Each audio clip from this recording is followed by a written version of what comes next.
Sanford Mainers getting set to host the Torrington Twisters here at Goodall Park in Sanford, Maine. What has become a very, very common storyline for the Mainers in the last week. The weather may play another factor tonight. It has been sunny and bright skies all day long, and however, over the last 45 minutes, clouds have rolled into Goodall Park, and a quick look at the radar shows some nasty little showers popping up all over the place like acne on a teenage boy's face. So eventually we may get a shower over the next few minutes, but nothing, again, that should put this game in jeopardy. We may have to take a delay, but once we get to that bridge, we will cross it. The Mainers are becoming very used to looking at the radar up here in the press box over the last week. The Mainers coming off of a very, very big and exciting win last night in Concord, New Hampshire. The Mainers with a 3-2 victory over the Concord Quarry Dogs, a win that has really livened spirits. It was like a playoff win last night for the Mainers as they snapped a 3-game losing skid. The Mainers winning that game in dramatic fashion. We'll recap that in a second. Before this team, as they enter today, hopes are high, and these guys are ready for the stretch drive of the season, and we'll look to make it back-to-back victories tonight against the Torrington team, who's also starting to turn things around, and we'll talk again to Jeremy in a second about that. Last night, Craig Cobb pitched 6 brilliant innings, holding the Quarry Dogs to just 1 hit. He struck out 3 and walked 2 in the win last night for the Mainers. He did not get the win, did Craig Cobb last night. Tip Fairchild actually got the win last night for the Mainers, but Cobb, a brilliant outing last night. For 7 innings, though, Concord starter Anthony Sullivan matched Cobb pitch for pitch, shutting the Mainers out on just 4 hits. But the Mainers broke the deadlock with 3 runs in the 8th inning on 2 hits. Mark Menakazi brought in the go-ahead run with a bases-loaded walk, and Billy Quinn followed with a clutch RBI single up the middle, scoring 2 runs and giving the Mainers a 3-0 lead. But the Quarry Dogs staged a rally in the bottom of the 9th, loading the bases with no outs on closer Thomas Braun. The Mainers then brought in Ryan Crew from right field, and Crew had one of the gutsiest performances you'll ever see out of a guy who gets tossed into a tension-filled situation like that. Crew retired the first 2 batters, then gave up a single to pinch hitter Brad Roblin. That scored 2 and made it a 3-2 Mainers lead. And the Quarry Dogs had runners at first and second, 2 outs, down by 1, setting up a very dramatic play. As following that base hit, it brought up Josh Farkas for the Quarry Dogs, who lined a pitch into deep right center field, but Nick Aranda, who was battling flu-like symptoms, ran into deep right center field and made a nice running catch that won the ball game for the Mainers. If he does not get to that ball, 2-run score, and Concord wins it. Aranda with a game-saving catch last night, and the Mainers get out of Doane Diamond with a huge, huge win. Mainers are at 15-4, entering tonight in 3rd place in the Northern Division, 5.5 games behind the Keene Swampats. The Mainers tonight playing the Torrington Twisters, the defending champions in the Southern Division. But the Twisters have struggled this season at 12-18. They're 6 games back, clinging to the 4th and final playoff spot. And I welcome in now Jeremy Palutro from the Torrington Twisters. And Jeremy, the Torrington Twisters struggled really for a good 4-week stretch there, but starting to turn it around, right? Yep, yeah, that's right, Scott. As again, going into last night's game, they had a 4-game winning streak. And with the loss to Manchester last night, again, it was a game that's been a little more typical of the Twisters' troubles all through this season. James Crampton tossed 6 innings of solid pitching, and then Greg Talpe had a couple of scoreless innings in relief. But the Twisters hitting, again, they had a bases-loaded opportunity in the 9th and only got 1 run across for the 3-2 loss, so that opportunity was squandered a bit there. And also there were some sloppy moments defensively last night. So again, the story was pitching, and the Twisters weren't able to come through last night, but there was a 4-game winning streak, and it was starting to happen just prior to that, and maybe they could stay back on that again. We'll see what happens tonight against the Sanford Mainers here. Steve Spurgeon will be going to the mound for the Twisters. Time for tonight's starting last first for the visiting Torrington Twisters, who are managed by Greg Hunt. Leading off will be the shortstop, Eli Orge. Jeff Natali, a returning Twister from last season, bats second and plays second base. Matt Oxendine bats third. He is the third baseman. Gordy Gronkowski bats fourth and is the designated hitter. Jeff Horgan, the left fielder, bats fifth. Batting sixth will be the catcher, Ted Juba. Nick DeVito bats seventh and plays first base. Brian Cavanaugh is the right fielder and bats eighth. And batting ninth, the center fielder, Seth Orge. And again, on the mound for the Twisters will be Steve Spurgeon. As for the Sanford Mainers, this is the lineup you're going to start seeing day in and day out with a couple of changes behind the plate as Aaron Izarek and Jake Smith continue their catching platoon the rest of the year. Jeremy Crum leads off and plays left field. Matt Farrington will be in center and bats second. Batting third, the designated hitter, Ryan Crew. Billy Quinn will be the cleanup hitter and play right field.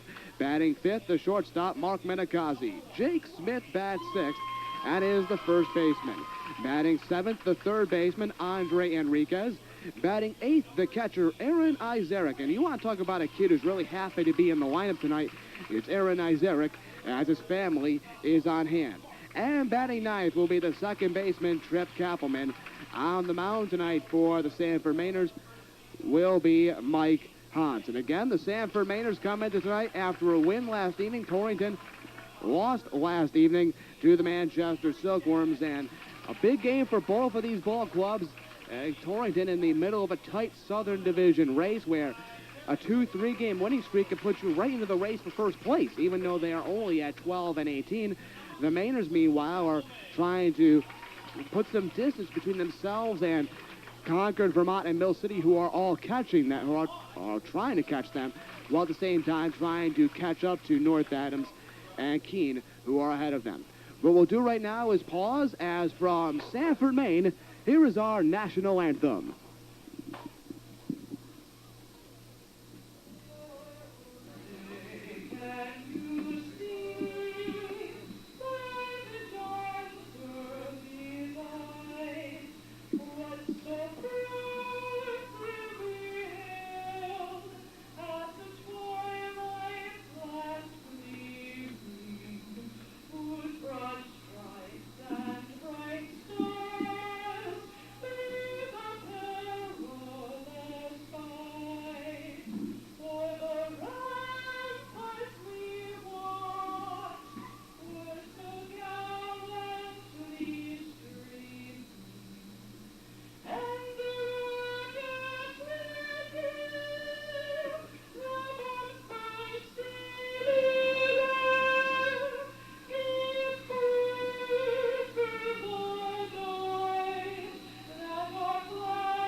We are set for baseball action on this Sunday evening from Southern Maine. Scott Montesano with you, joined tonight by Jeremy Paluccio. And again, Jeremy, a big game for both of these clubs. Torrington, it's not quite been like last year for them. No, again, I mean, they've been hitting, but not quite at the right time. That's the only problem with the Twisters, leaving a few too many runners on. The pitching's been there, and again, like James Crampon, has a record of 0-3. I mean, the fact of the matter is he probably deserves a record a little bit better than that, but he hasn't been able to get a victory. And it was only a 3-2 loss last night. It was really a good game, but the Twisters lost that big opportunity, especially that opportunity in the ninth. They had nobody out and only got one run across. But I guess the 4-game winning streak, they're bound to have another game like that again, but hopefully they'll start up another streak here and get the timely hitting back again that they had in the last 4 games. Because it was starting to happen there for a while. Again, we do have overcast conditions, and there is the chance of a passing shower that may pop up throughout the course of the evening. But overall, great weather for baseball. A beautiful day in Southern Maine, and a good crowd is formed here at Goodall Park on a Sunday night, typically a bad drawing night throughout all of Summer College League and minor league baseball. Well, the Mainers have taken to the field. On the mound tonight for the Mainers is the right-hander Mike Hunt, who had a great outing a week ago. Hans out of Winthrop University, getting his 6th start of the year. Hans with a 1-2 record, but with a very good 2.49 ERA. The league hitting just .250 off of Hans. He last started a week ago, earning a 7-4 victory at Holyoke in what was definitely his finest outing of the season. Hans allowed just 3 hits while not giving up any runs, and the Giants never seriously threatened against Hans, who had 6 strikeouts to only 1 walk. Hans at times has had trouble with his control, but as we saw last week, when he has his control, he'll be on. And this is a matchup of 2 teams with very good pitching staffs. Torrington will lead things off in the top of the first with Eli Orge, Jeff Natali, and Matt Oxendine.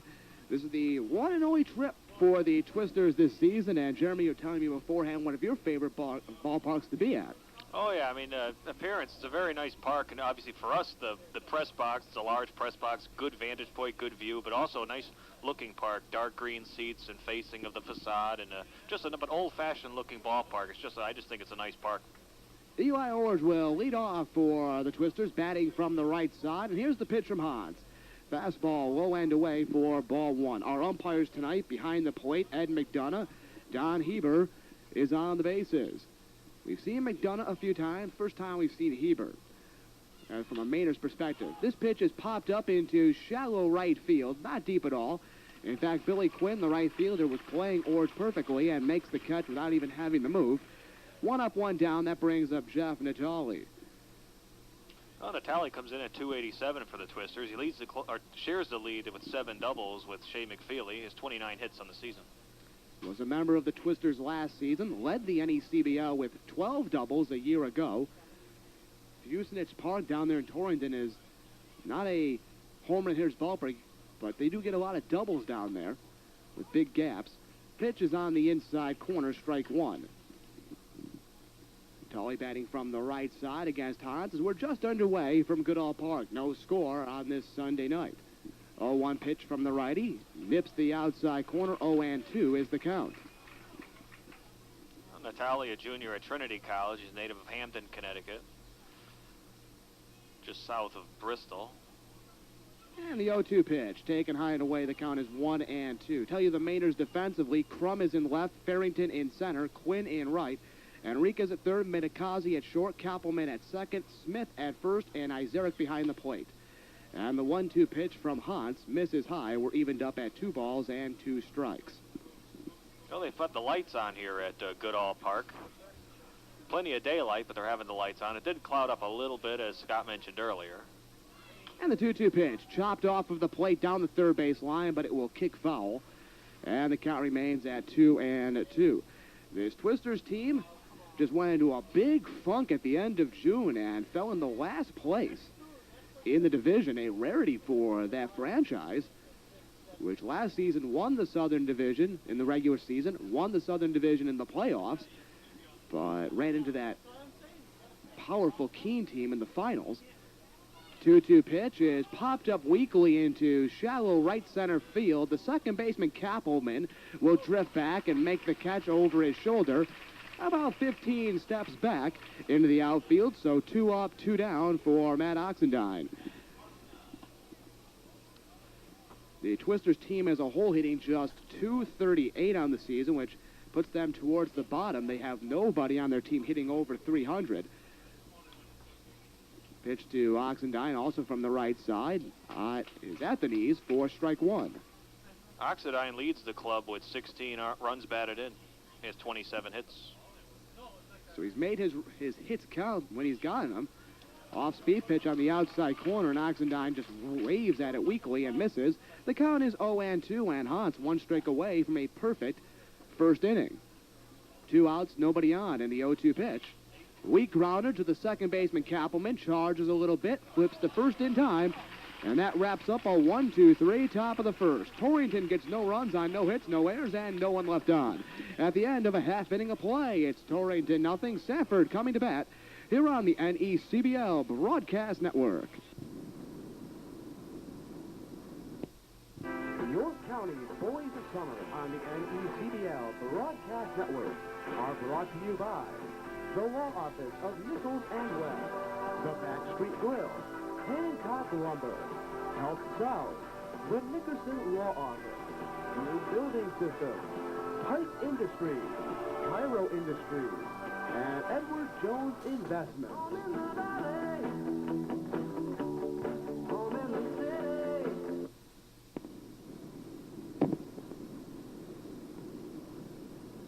Here's what's on deck for your Sanford Mainers. The Mainers are home Sunday through Tuesday, all at 7 p.m. On Sunday, Torrington is in town as it's Ladies' Night. The first 100 women receive roses. On Monday, the world-famous Monkey Boy comes to Goodall Park. And finally, on Tuesday, it's Halloween night as all fans dressed in costume receive discounted admission. Sanford Mainers Baseball. Catch the pride.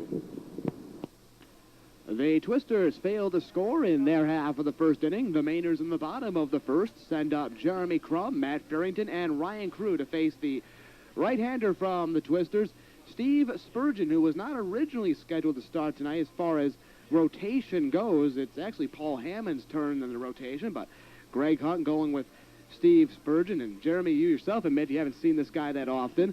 This will be just his fourth start of the season, his ninth appearance overall. 0-2 on the year, but has 2 complete games and a 3.48 earned run average. Right, 20.2 innings pitched. He's walked 8 batters, but struck out 21. University of San Francisco junior. A native of Stockton, California. Many believe that that is the place where Casey at the Bat took place, the poem, though Worcester, Massachusetts also lays claim to that. Jeremy Crum, the leadoff for the Mainers against the right-hander Spurgeon. And the pitch is a nasty little slider that gets the outside corner for strike one on Crum, who, despite going 0 for 3 last night for the Mainers, has been very good in the leadoff spot, hitting .333 with a .453 on-base percentage. Takes that one low. The count is 1-1.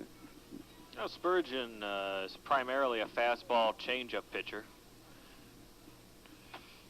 And the 1-1 pitch to Crum.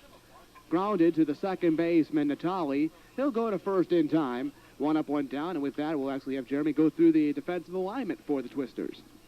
Well, in the outfield, in left field, Jeff Horrigan. Center field is Seth Orge. In right field, Brian Cavanaugh. Around the infield, Matt Oxidine at third. Eli Orge at short. Jeff Natali at second base. He was in left field last night. Nick DeVito's at first base, and Ted Juba behind the plate, Spurgeon on the mound. Here's the pitch to Matt Farrington, batting from the left side. That will miss low, ball 1. The dimensions at Goodall Park, very deep with one exception, directly down the right field line. We'll go over those in a second. 1-0 pitch. Grounded to the first baseman. DeVito has no problems with it. Will touch the bag. 2 up, 2 down for Ryan Crew. It's 295 down the right field line, but it quickly juts out to 390 in right center, 415 to dead center, 385 to left center, 370 to straightaway left, and 340 down the left field line. So a deep ballpark surrounded by an 8-foot-high wood fence. Pitch to Crew, cut on and missed for strike 1. Orge in center field is shaded a bit to left. There's a bit of a gap in right center. Crew hitting at .330 on the campaign, 21 RBIs. As that off-speed pitch will get the outside corner, the count 0-2. Crew picked up the save last night. Will get the start tomorrow for the Mainers on the mound. The 0-2 pitch misses outside, 1-2 the count on Crew, who again is the designated hitter tonight because he will be the starting pitcher tomorrow against North Adams. 1-2 pitch from the righty Spurgeon. Fouled off, first base side out of play, and a half dozen kids will run after that baseball. The count remains at 1-2. Crew's a Houston, Texas native. He attends San Antonio. His girlfriend actually came up for the weekend. She came to the host family party today. The 1-2 pitch got him looking, strike 3. An off-speed pitch on the outside corner. and the Mainers go down in order in the bottom of the first. At the end of one full, we have no score on the NECBL Broadcast Network.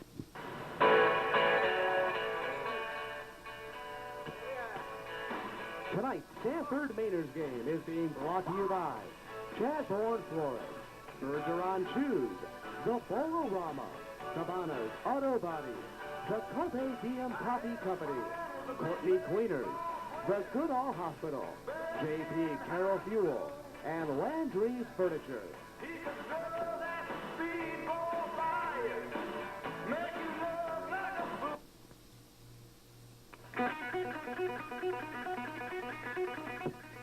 Today's NECBL Broadcast Network's coverage of Mainers baseball is sponsored by Kerr's Fitness Centers, the Chelger Brothers Insurance, Shaw's Supermarket, Applied Thermal Sciences, Luigi's Pizza, Sanford Insurance, Gaudette Law Office, and the Sanford House of Pizza.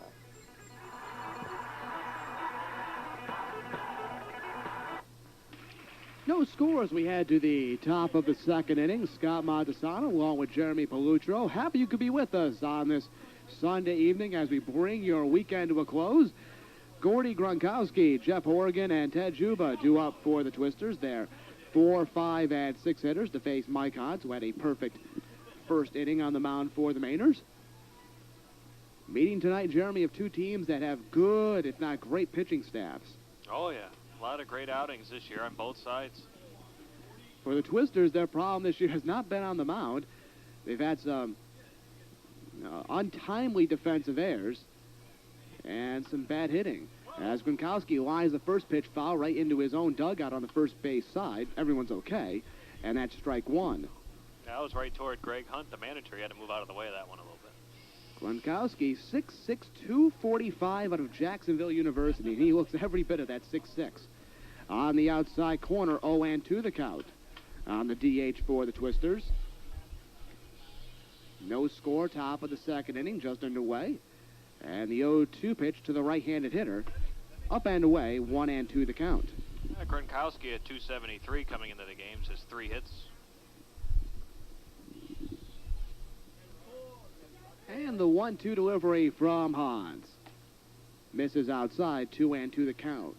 Once again, nice crowd tonight, and Sunday typically not the best drawing night in all of summer college baseball and minor league ball, but good crowd tonight, with it being a camper appreciation night and Curves Ladies Day. Pitch inside, the count goes full at 3-2 on Gronkowski. First 100 ladies in attendance tonight receive the rose.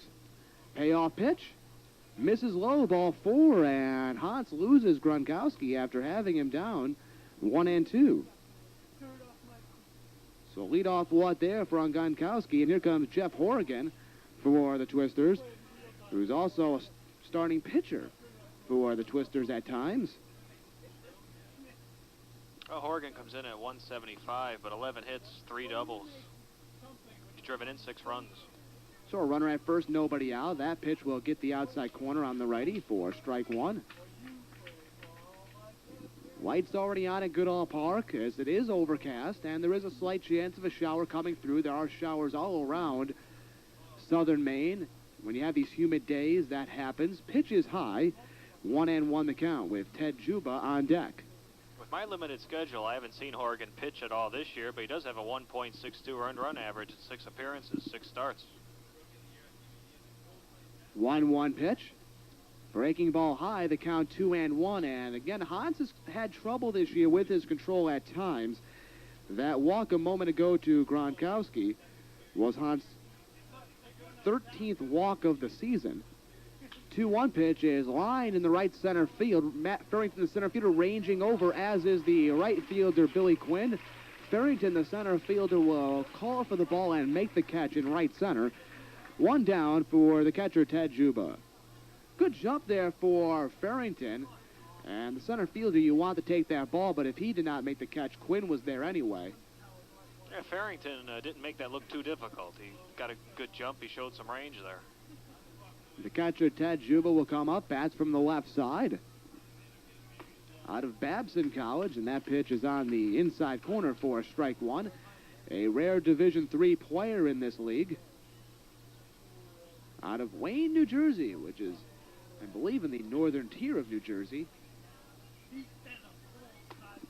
Pitch is outside, 1-1 the count. Yeah, Juba at 239. He has 11 hits, scored a couple of runs, 3 doubles on the season for the Twisters. Torrington the last couple of years has lacked that clutch hitting. There was a problem for them even last season. What's hurt them especially this year, though, they don't commit too many errors, but it seems like every error they commit has come back and bit them in the proverbial fanny and cost them games. They don't lose games by too much. Pitch is popped up into shallow center field, but Matt Farrington, the center fielder, was playing in a bit. Still has to race in, but makes the catch at eye level for the second out. So 2 down after the leadoff walk, and here comes Nick DeVito. Yeah, that's what's probably frustrating about it. I mean, the games aren't even really that bad, but none of them, a lot more L's than W's, and that's the ending result, the bottom line. Couple tough losses to Danbury, I know that.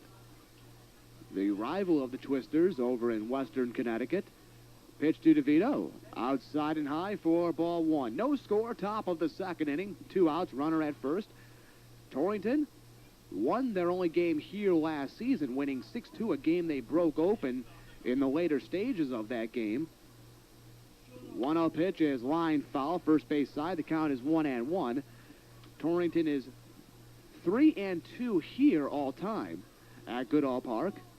They fared quite well at this ball yard.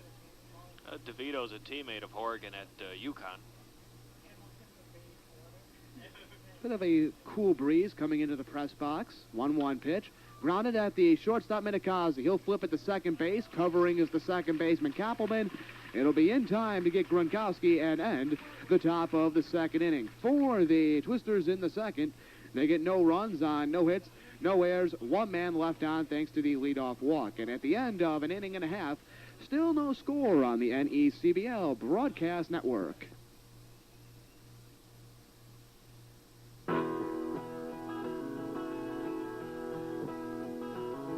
Sanford Mainers Baseball on the NECBL Broadcast Network. Pete Lieberman, a member of the Sanford Mainers game day staff, firing up the crowd by throwing T-shirts into the crowd on the third base side. Talk about a guy who loves his work. Always has a smile on his face. His son, Chris, by the way, is our public address announcer here at the ballpark. No score, bottom of the second inning. Billy Quinn, the leadoff for the Mainers, and the pitch from Steve Spurgeon, grounded foul first base side. It's Quinn, Minikazi, Smith, 4, 5, and 6 in the Mainers lineup due up here in the bottom of the second. Quinn from Georgetown. He also does some pitching for the Mainers. Arrived on Tuesday, was rehabbing a dislocated knee. Pitch is grounded foul, 0-2. Was a member of the team last season. Had a big hit last night. Bases loaded, ground ball up the middle that scored a couple of runs and proved to be the game-winning hit. Over in Concord, 0-2 pitch to Quinn. On the outside corner, got him looking, strike 3.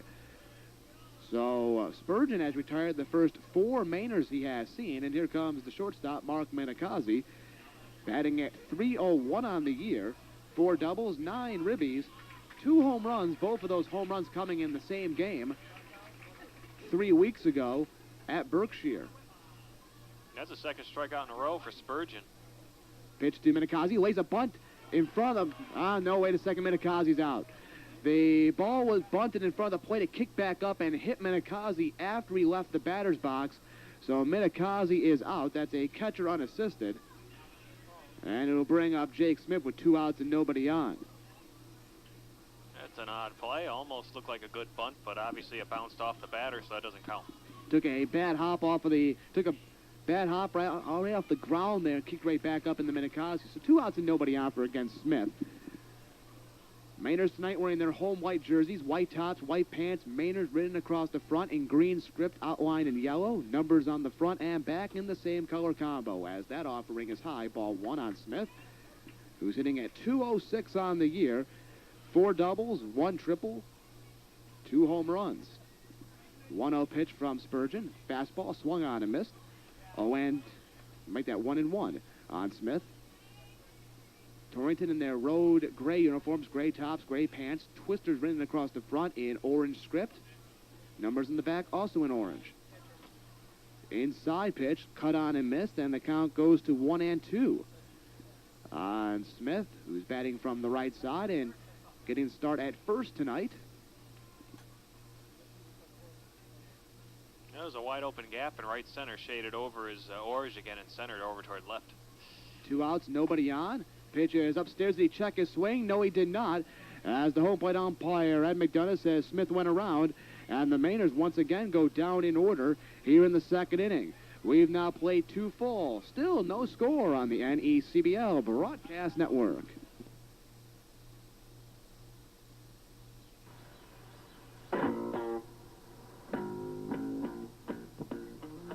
York County's Boys of Summer on the NECBL Broadcast Network are brought to you by the Law Office of Cummings, Lamont, and McAmee, Down East Energy, Eldridge Lumber, Garnsey Brothers Insurance, Connect Concrete, Kennebuck Savings Bank, La Valley Lumber, Painting by Northeast, The Pear Oil Company, and R. Pepin and Sons.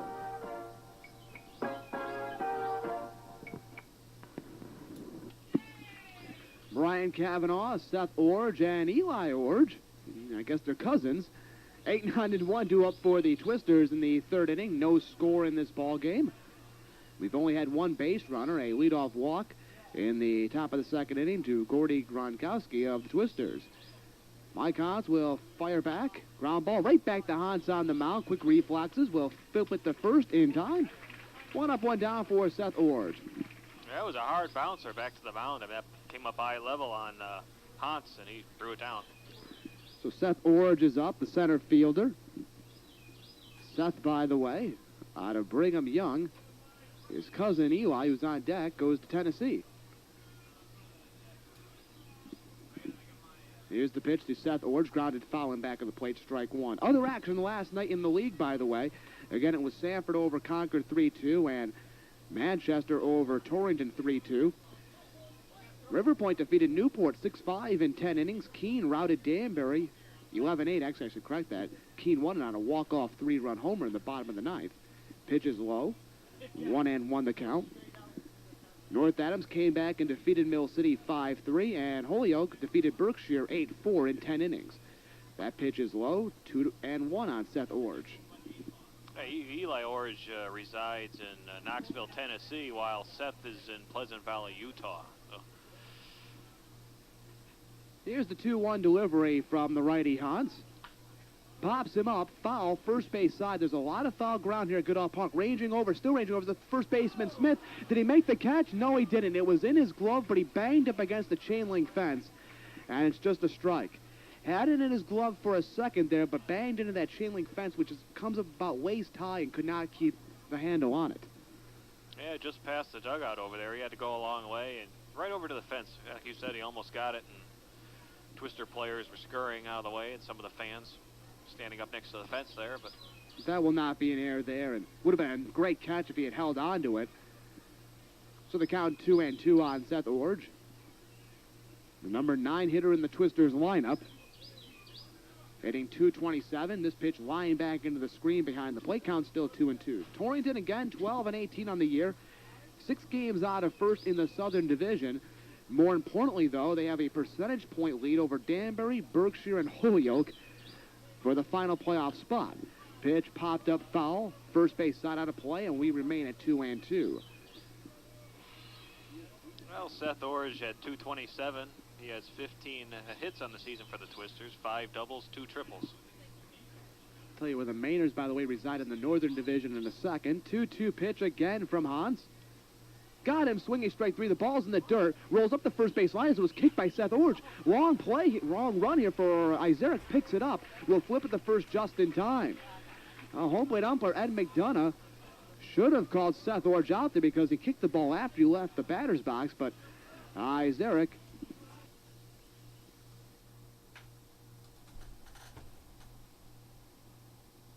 the pitch from Hans. Fly ball into right field. Quinn, the right fielder, drifts back a few steps. He'll put it away, and that ends a 1-2-3 top of the third. We go to the bottom of the third inning. 0-0 our score on the NECBL Broadcast Network.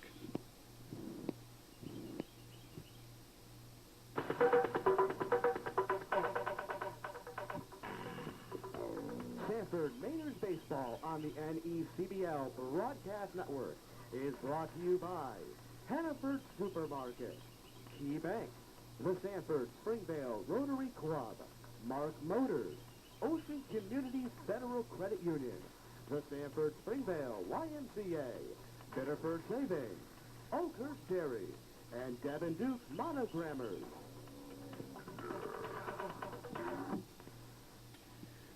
Scott Montesano along with Jeremy Paluccio. Glad you could be with us on this Sunday night from Goodall Park. Andre Enriquez, Aaron Izarek, and Trip Kappelman due up for the Mainers in the bottom of the third in a scoreless ball game. We did not have time in the top of the third inning to tell you where the Mainers stand in the NECBL and go through the rest of the scoreboard tonight. We'll do that here in the bottom of the third. Pitch from the righty Spurgeon is inside, ball one. Mainers are in third place in the Northern Division, 15-4, 5.5 in back of Keene. Entering tonight, pitches line into left field, a base hit for Enriquez. Enriquez has been in a slump for the last 2 weeks, but that was a hard ground ball single into left field. So a leadoff single for Enriquez, the first hit of the game for either team, and it brings up Aaron Izarek. Yeah, it was a nicely placed single for Enriquez. And Izarek up. Izarek's family's in attendance tonight. Had a chance to talk with them. Talked to them for about 15 minutes. I've seen a lot of the parents the last few days. Pitch to Izarek, swings and misses, strike one.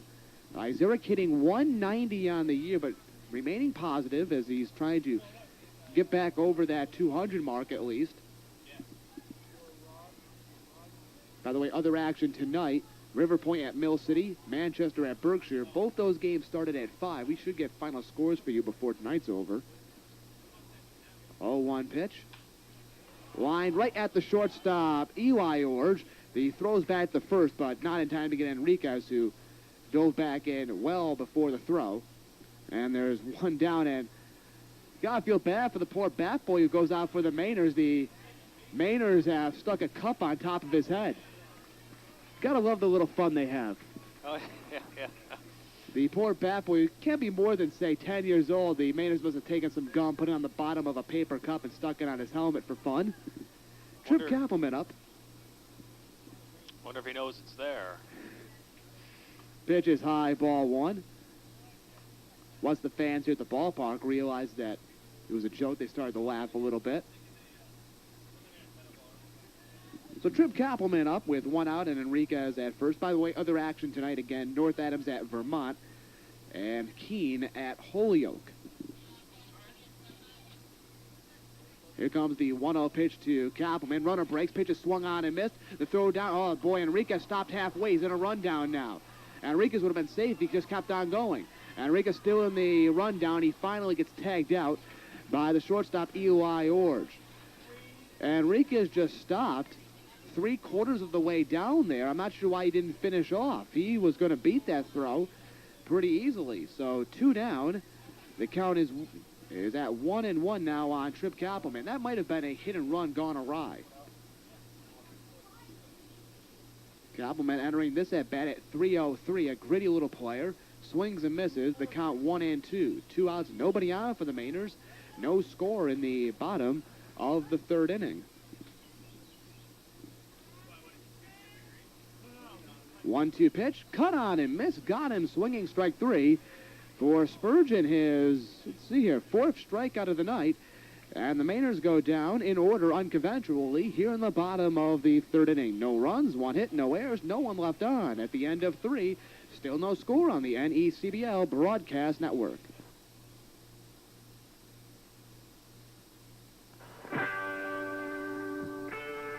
Sanford Mainers Baseball on the NECBL Broadcast Network is sponsored by the Miller Auto Dealership, Coca-Cola of Maine, Bonanza Steakhouse, Central Furniture, The Fitness Forum, Gallo Construction, H.A. Mace Incorporated, MetroCast Cablevision, Olsen, Spurs, Tents, and Baseball, and the People's Heritage Bank. No scores. We head to the top of the fourth inning. The Torrington Twisters will send up Jeff Natali, Matt Oxendine, and Gordy Gronkowski. 2, 3, and 4 in their lineup. Scott Montesano with you, being joined in the fourth inning by Thea Murphy from Curves Fitness Centers here in Sanford, as they're the proud sponsors of tonight's Ladies' Night here at Goodall Park. Pitch from Hans is low, ball one, and thanks for joining us. Thanks for having me. This is great. Why did Curves get involved with the Sanford Mainers? Because I believe that if you're going to have a business in town, you should support community projects. So we try to be involved with the Sanford Mainers, things to do with the schools.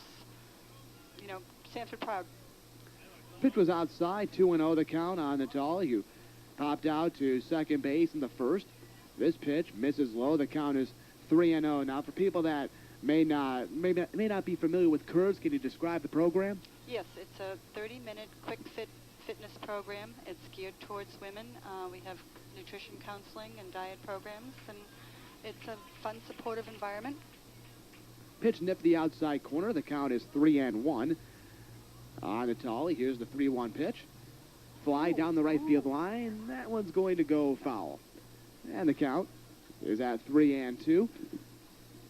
Now again, you guys do have centers here in Sanford, and yes. It's actually a nationwide program, right? It is. It's a nationwide franchise. They're all individually owned. I only own the one here in Sanford. 3-2 delivery to Natali. Outside, a leadoff walk given to Natali, and it'll bring up Matt Oxendine. Now, of course, here in Sanford, I know a couple of people that work with the Sanford Mainers that are volunteers. Are familiar with Curves. That's correct. Marcia Karen is a member. Valerie Fecto's very active here in Sanford. She's also a member. Anne Marie Mustachio.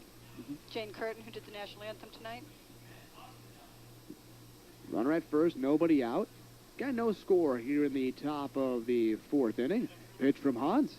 Ground ball to the third baseman Enriquez. He goes to second for one. On the first, in time for two. Diaz gives her approval as she claps. A 5-4-3 double play turned by Enriquez, Koppelman, and Smith. And there's 2 outs and nobody on. Judging by that little applause you gave there, you're a fan of the Sanford Mainers, not just a supporter, right? Absolutely. My husband and I come to quite a few games. Gordy Gronkowski is up. Now, again, I'm not originally from the area, but for somebody who's more of a resident here of Sanford, this has to give you some pride to have a team like this. Absolutely. Absolutely. It's great Americana, USA. Pitch misses outside, ball one. And it's nice to see the businesses locally supported. I know my area used to have minor league baseball, lost it because the businesses didn't support it. No, you need to support your community if you want them to support you. Pitch is low and away. The count is 2-0. And part of the reason the Mainers didn't have a large crowd is because of businesses like Curves. Yep, we have 115 members and their families here tonight. Pitch is low. The count 3-0. And we thank you guys for bringing them here because it's a great crowd tonight. Sunday night, typically not a good draw. And also, if they were one of the first 100 ladies, they got a rose handed to them by either Tip Fairchild or Chase Edwards. Pitch on the outside corner, 3-1 the count. Did you get a rose? No, I didn't. See, you had to be one of the first 100. Every lady likes a rose. 3-1 pitch. Misses low, and Hans has his third walk of the game. 2 outs, runner at first base for Jeff Horrigan, and Hans's problems with his control haven't been too pronounced tonight, but they are rearing their ugly head once again. 2 outs, runner at first, no score here in the top of the fourth inning. Now, besides the Mainers, anything else coming up for Curves in the community? Yes, actually, we're sponsoring the Chamber Golf Tournament. We have a whole sponsor, and we have a Curves team playing in it. And we're having an open house in August for Curves members in the community to come and see what we're about. Pitch was high. The count 1-0 on Horrigan, who flew out to center field in the second inning. The righty Hans to the set. 1-0 pitch. Misses high, and the count is 2-0. And here comes Aaron Isaac out to talk with Mike Hans. Again, Hans having some trouble with his control here. Now, besides the Mainers, are you a Red Sox fan, too, since you're here in Maine? Yes, I am. Now, see, I'm a Yankee fan, so I just lost a lot of respect for you. Sorry about that. I have to live with my husband. We better be Red Sox fans.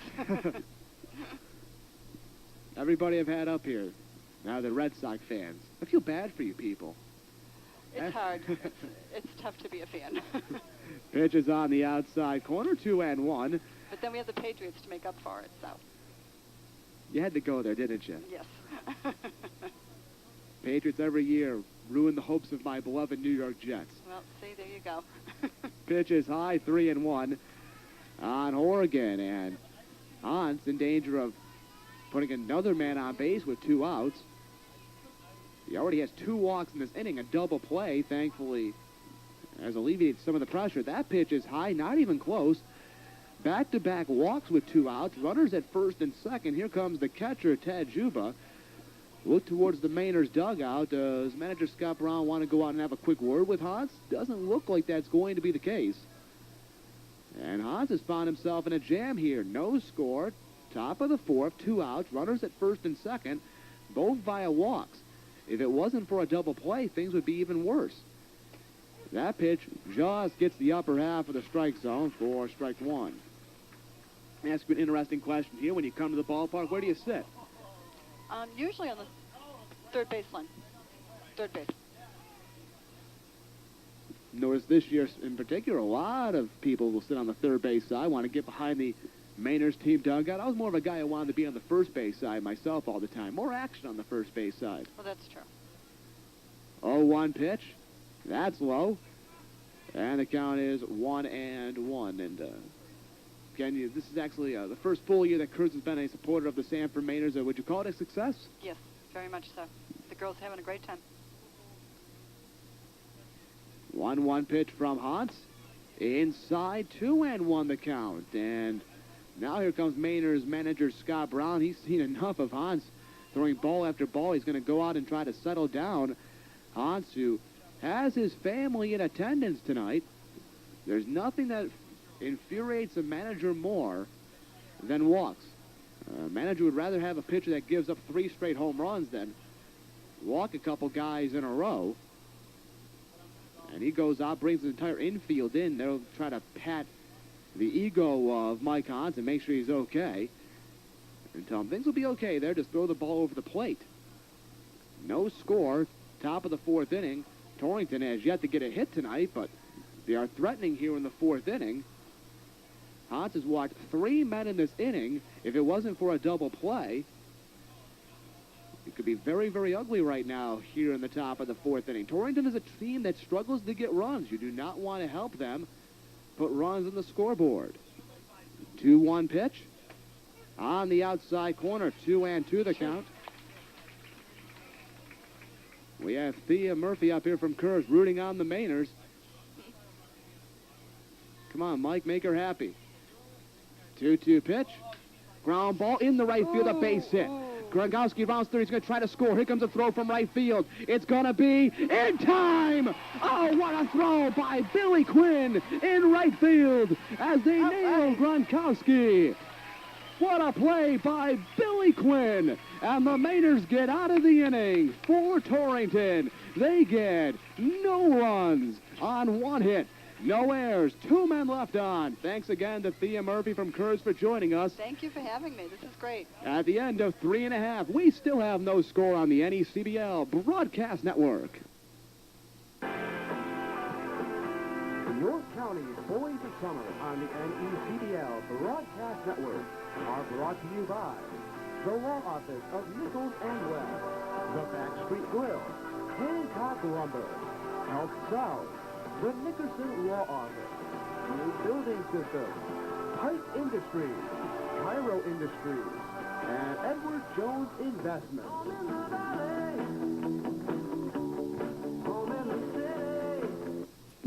Once again, thanks to Thea Murphy from Curves Fitness Centers for joining us in the top of the 4th inning. Scott Montesano, Jeremy Paluccio rejoins us.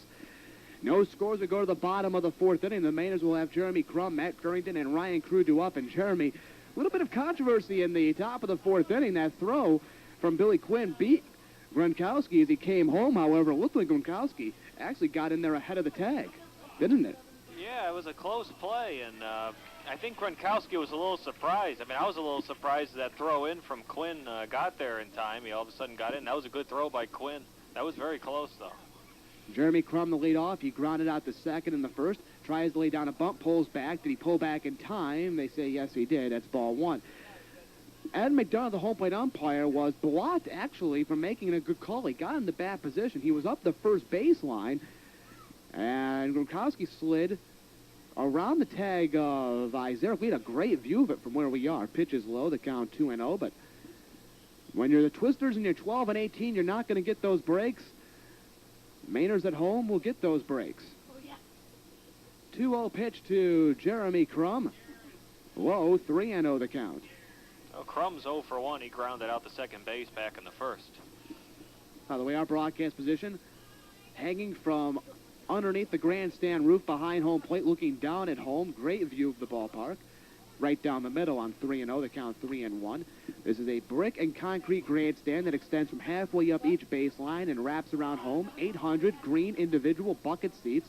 There are 8 rows of seats. Pitch is high, ball 4, a leadoff walk to Jeremy Crum, and it brings up Matt Farrington. And the Mainers coaching staff can, even though we're in the 4th inning, can play small ball now. The Twisters team is not one that scores runs at a prolific pace, to say the least.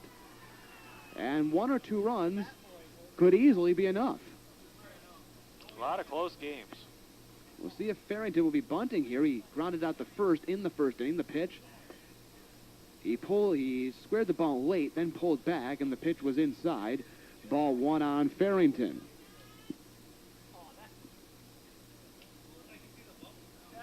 Crum is also a stealing threat over at first base. He has 11 swipes on the season. Bluff's going here. Farrington tries to bump it. He pops it up down the first base line. The pitcher, Spurgeon, will move over and make the catch, as it wasn't popped up that far or that high. And there's 1 down. Well, Ryan Crew's up. He struck out looking in the first, and Crew, I think we could say right now, is marred in a bit of a slump that's gone on for about 3 weeks now. The league has learned to pitch Crew on the outside corner, and we saw that last night at Concord. Simply cannot get to that outside pitch. Crum goes, pitches high for a ball. Throw down the second is in plenty of... No! Oh, my goodness. Oh, I can't believe that. The throw beat Crum by 2 seconds. But the base umpire, Don Hedner, is going to say he slid underneath the tag. Oh, boy, what a lucky break. Jeff Natale shocked, as is the catcher, Juba. Yeah, I mean, it looks to me like that throw was right there, and he laid the tag right on Crum's back, and it looked perfectly out to me, but that's our vantage point. That wasn't even close. Well, 1-0 pitch to Crew. Fly ball, right field, down the line, moving over to Kavanaugh, deep in the corner, will make the catch 5 steps to the foul side. Crum should have been tagging up at second base, and he wasn't. So Crum remains there, and there's 2 outs. Yeah, Kavanaugh was way in the corner there, like you said, about 5 or 10 feet foul. He probably could have gotten over there, Crum. Right? I think Crum even admitted that he made a mistake there. He should have been tagging up and should be at third base now. Well, nevertheless, 2 outs, runner at second base for the Mainers. No score, bottom of the 4th inning. Here's Billy Quinn, who had that great play to end the top half of the inning. Fastball at the knee, strike 1. Quinn struck out looking in the 2nd inning. Basically, what Crum probably thought was that Kavanaugh wasn't going to get it. I mean, there's a lot of foul territory. That thing was tailing foul, but Kavanaugh, who can run pretty well out there, got way over there, and he caught that. 0-1 pitch from the righty Spurgeon in the dirt. Good stop by the catcher, Ted Juba, as he went down to the butterfly. 1 ball and 1 strike. A base hit should score Crum. He has great speed. His white jersey already caked up with clay after that head-first slide in the second base on the swipe. 1-1 pitch. Cut on and missed on the fastball. 1-2 the count. That was a hard cut by Quinn. Chase Edwards up in the Mainers bullpen.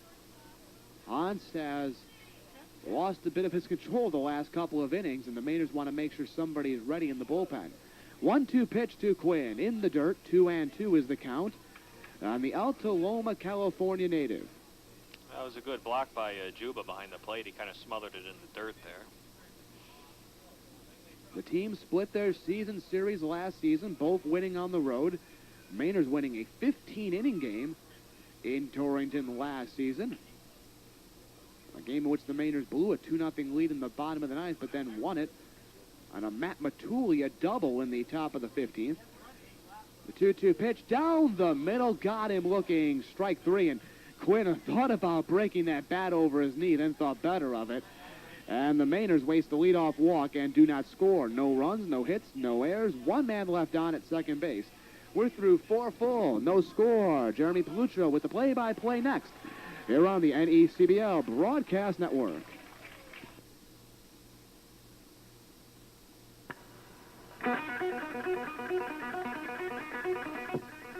Today's NECBL Broadcast Network coverage of Mainers baseball is sponsored by Kerr's Fitness Centers, the Chelger Brothers Insurance, Shaw's Supermarket, Applied Thermal Sciences, Luigi's Pizza, Sanford Insurance, Gaudet Law Office, and the Sanford House of Pizza.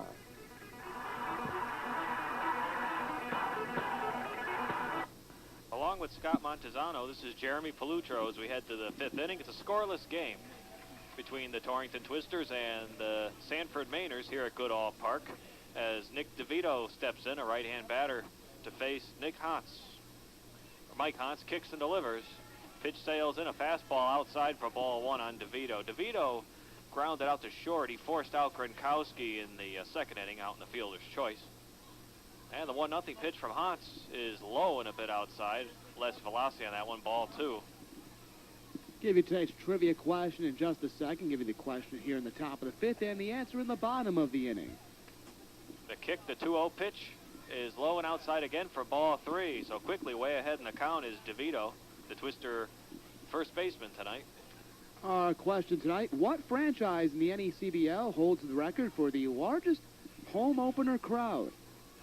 Give you the answer in the bottom of the inning. 3-0 pitch is outside corner, called strike one on DeVito. Brian Cavanaugh is on deck. Mainers do have the lefty Chase Edwards warming up in the bullpen. 3-1 from Hans is swung on, hit in the air to left. Going back, giving chase is Quinn, back to the wall, leaps, and is that a home run? He didn't catch it, and I don't know where it is, though. Quinn does not have it. That's a home run for Nick DeVito to right field. Quinn leaped, and it almost looked like he got it. I lost the ball myself to the white billboards, but that's a solo home run, leadoff home run here in the 5th inning for Nick DeVito, and the Twisters lead 1-0 as the team comes out and greets Nick DeVito in front of the Twisters dugout. Actually hit the yellow part of the fence, almost hit the top of the fence, and it's ruled a home run anyway.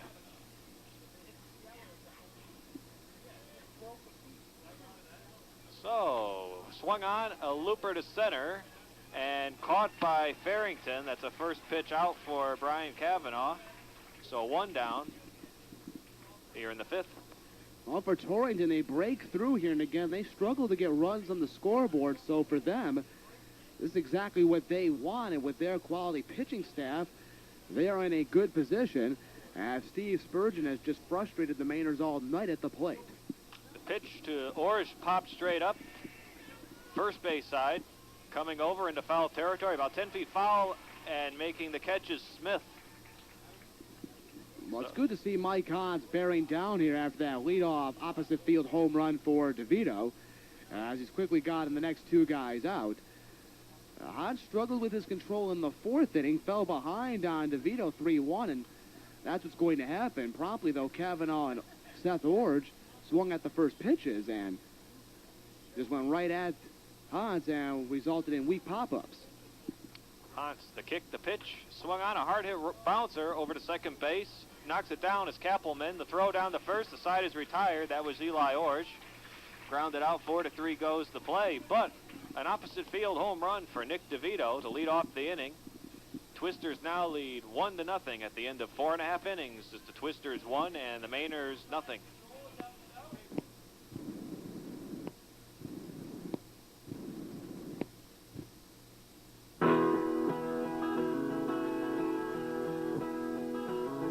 Sanford Mainers Baseball on the NECBL Broadcast Network is sponsored by Kevin's Doo-Wop Diner, the .com Cafe, the Home Plate Restaurant, Springvale Hardware, the Sanford Sound Wireless Zone, and Gil Dion Realty.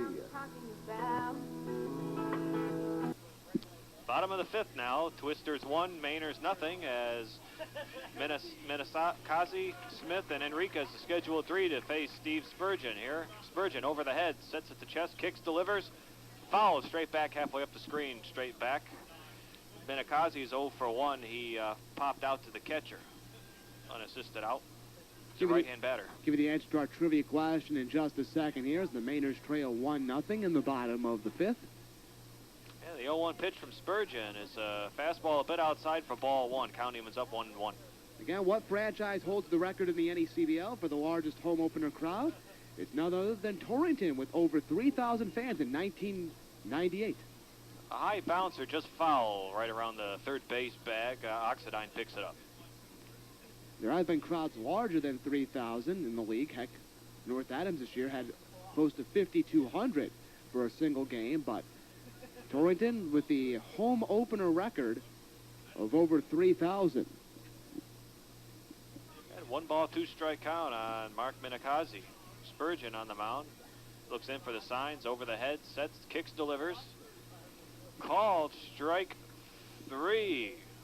So that's the third strikeout that's been a strikeout looking for Spurgeon. He has 1, 2, 3, 4, 5, 6 strikeouts in the game, and 4 of those were looking. So 1 down here in the bottom of the 5th. This Twisters team has now K'd 6 Mainers tonight, all from Spurgeon. The Twisters pitching staff strikes out a lot of opponents. They lead the league in strikeouts per game. First pitch to Jake Smith is a fastball. They go down to the first base umpire, and that's strike 1, outside corner. Jake Smith's 0 for 1, a strikeout. He's the first baseman for the Mainers, right-hand batter. Spurgeon ready again. The 0-1 pitch, the higher hit bouncer. He tries to backhand it, goes out toward shortstop. Orge up with it, throws in front of the bag, down to first, and he's retired. So 6-1 goes the play. 6-3 goes the play, rather. 2 down here in the 5th inning. Again, the Twisters got their 1 run off of a solo shot by Nick DeVito over the right field fence. Bounced off the top of the fence, ruled a home run. It's 1-0 the score here in the bottom of the 5th. 2 away for Andre Enriquez, the Mainers' third baseman. Spurgeon looks in, kicks, delivers, a hard hit bouncer, a single base hit to left field for Enriquez. He's 2 for 2 tonight. He singled in his last at-bat to left field. So 2 singles to left field for him. He's 2 for 2. So down on first is Enriquez for the Mainers with 2 out, and that'll bring up Aaron Izarek, the catcher. Again, Torrington on top, 1-0. Runs have come at a premium for them, but they have a great pitching staff. And Spurgeon tonight, with the exception of giving up those 2 hits to Enriquez, and 1 walk, has been unhittable tonight.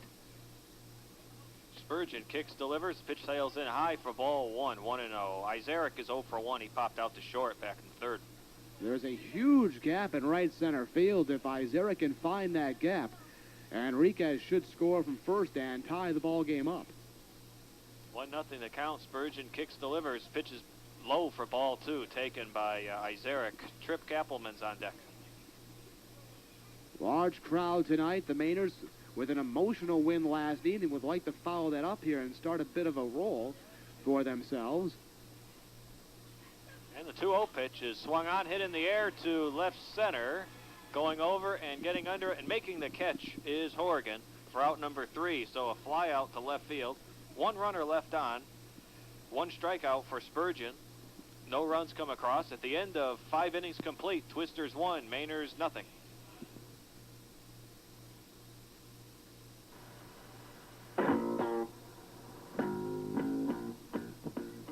York County's Boys of Summer on the NECBL Broadcast Network are brought to you by the Law Office of Cummings, Lamont, and McAmee, Down East Energy, Eldridge Lumber, Garnsey Brothers Insurance, Connect Concrete, Kennebuck Savings Bank, La Valley Lumber, Painting by Northeast, The Pear Oil Company, and R. Pepin and Sons.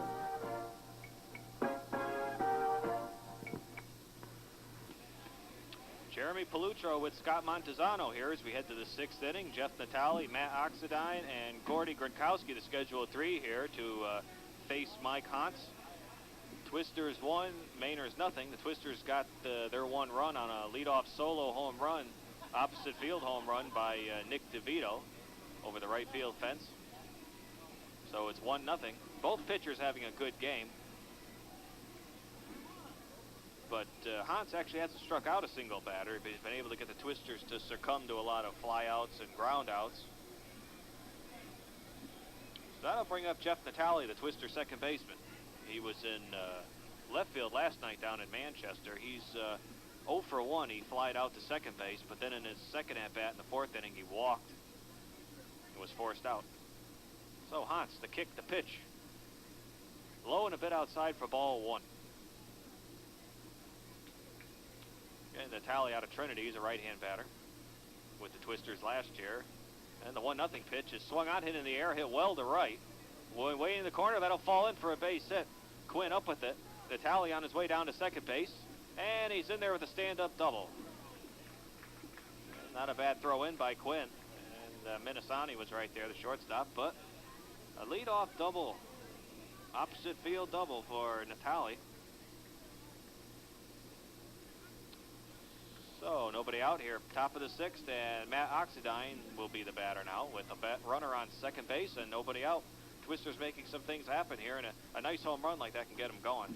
Again, Mike Hans on the mound looks in for the sign. The right-hand hitter, Oxidine, on in the batter's box. Look back to second, the kick and the pitch. Fastball outside portion of the strike zone, called strike 1 on Oxidine, the Twister third baseman. He's 0 for 2. Grounded out twice, once to second base and then to third base. And the 0-1 pitch is swung foul straight back on the screen behind home plate. Counts, no balls, 2 strikes on Oxidine as he steps out, looks down to deliver on a third base, taps the bat on home plate. He's back in the batter's box. Gronkowski on deck. And Mike Hans sets the kick. The 0-2 pitch is popped up, middle of the field. Going out to center, coming into shallow center, and making the catch is Farrington. Nowhere for Natale to go. He stays on second base. So that's out number 1, a fly out to center for Oxidine. 1 runner on second base, and that'll bring up Gordy Gronkowski, who joined the Twisters just a few days ago. He's a designated hitter in the cleanup spot. Again, he's a big guy, about 6 feet 6 inches tall, 240 some odd pounds. He has drew a walk both times up in this game, in the second and in the fourth. Was left stranded on second his last time up, was forced out before that. And hence Hans was about to go into his motion and time was called. He didn't throw the ball. Jeff Horgan's on deck. Right-hand hitter Gronkowski up, and the kick and the pitch. Low and outside for ball 1 taken by Gronkowski. See, Gordy Gronkowski's Jacksonville University sophomore. He's from Amherst, New York. And has drawn 2 walks in this game. And Hans ready again. The pitch is outside corner, called strike 1. 1 ball, 1 strike the count on Gronkowski. And Deliveron coaching at third. Brian Roy coaching at first for the Twisters. Outfielders playing back on Gronkowski. The 1-1 pitch is a hard swing and a miss for strike 2. 1 ball, 2 strikes to count on Gronkowski. Outfielders playing straight away, though. A little bit deep. Straight away center field is Farrington. See, Hans is a sophomore at Winthrop. And he sets and delivers the 1-2 pitch is low outside, blocked by Isaac. That's ball 2. Count evens up on Gronkowski. 2 balls, 2 strikes. And Horgan's on deck. And the score is 1-0. Twisters with the lead over the Mainers. And the 2-2 pitch is a hard hit bouncer to first base. Smith goes down on one knee, takes it unassisted for the second out. And Natale goes down to third base, 2 away. That was a hard hit ball. Smith got down there and stopped that one. So ground out to number 3 position for Gronkowski, but that moves Natale along. He's down on third, but now 2 outs for Jeff Horgan, Twisters left fielder. Horgan's 0 for 1. He flied out to center, then drew a walk in his last at-bat in the 4th. He's a right-handed hitter. The kick and the pitch. Fastball dips low for ball 1, right over the plate below. Ted Juba's on deck. And Natale on third, and he has 13 stolen bases going into this game. He can run out there. And the 1-0 pitch is outside corner, called strike 1. County was up 1 ball, 1 strike on Horgan. Horgan with UConn. 3rd season with the Twisters. And the 1-1 delivery is got a foul tip. It bounces off of Horgan. And 1 ball, 2 strikes the count. It kind of tipped that one. It hit the bag and then bounced up and hit Horgan in the shoulder. So Natale takes his lead from third. Again, Mike Hans on the mound, trying to work out of this. The kick and the pitch way outside. It gets past the catcher, Isaac, and coming in to score is Natale. The ball sails past Hans at home plate. Doesn't make much of a difference at that point, but either way, Natale was safe anyway. Twisters lead 2-0. That would be ruled a pass ball. So Natale comes across on the pass ball. 2-0 lead here. This is a fast-moving game. Not much has happened offensively, really, until late. So Horgan up there with a 2 ball, 2 strike count. And the 2-2 delivery is outside corner, called strike 3 to end the inning. A strikeout looking. That's the first K of the night for Hans. And no runners left on. He picks up a strikeout. 1 hit was given up. A run comes across. At the end of 5.5 innings, Twisters 2, Mainers nothing.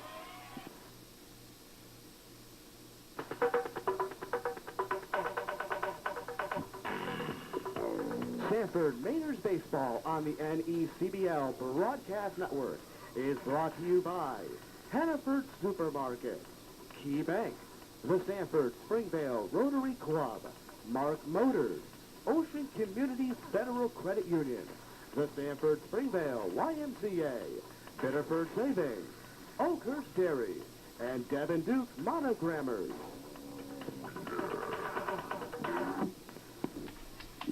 Okay, bottom of the 6th inning. Kappelman, Crum, and Farrington, the scheduled 3 here for the Sanford Mainers. They're down by 2. The Twisters lead 2-0. Twisters picked up a run in the 5th and in the 6th. That run, by the way, in the top of the 6th inning unearned because of Isaac's pass ball. So the Mainers down 2-0, and with the exception of a pair of Andre Enriquez singles and Jeremy Crum's walk in the 4th inning, Sanford has not done anything offensively against Steve Spurgeon, and Mainers are going to need some offense if they want to win this ball game. Trying to spark something here with this large crowd at Goodall Park. Trip Kappelman steps in. The kick and the pitch from Spurgeon sails in high. Kappelman showed the bunt, but he missed. The pitch went high. That's strike 1. And when stuff like that happens, it's just a matter of not executing. The Mainers this season, at times, have failed to execute.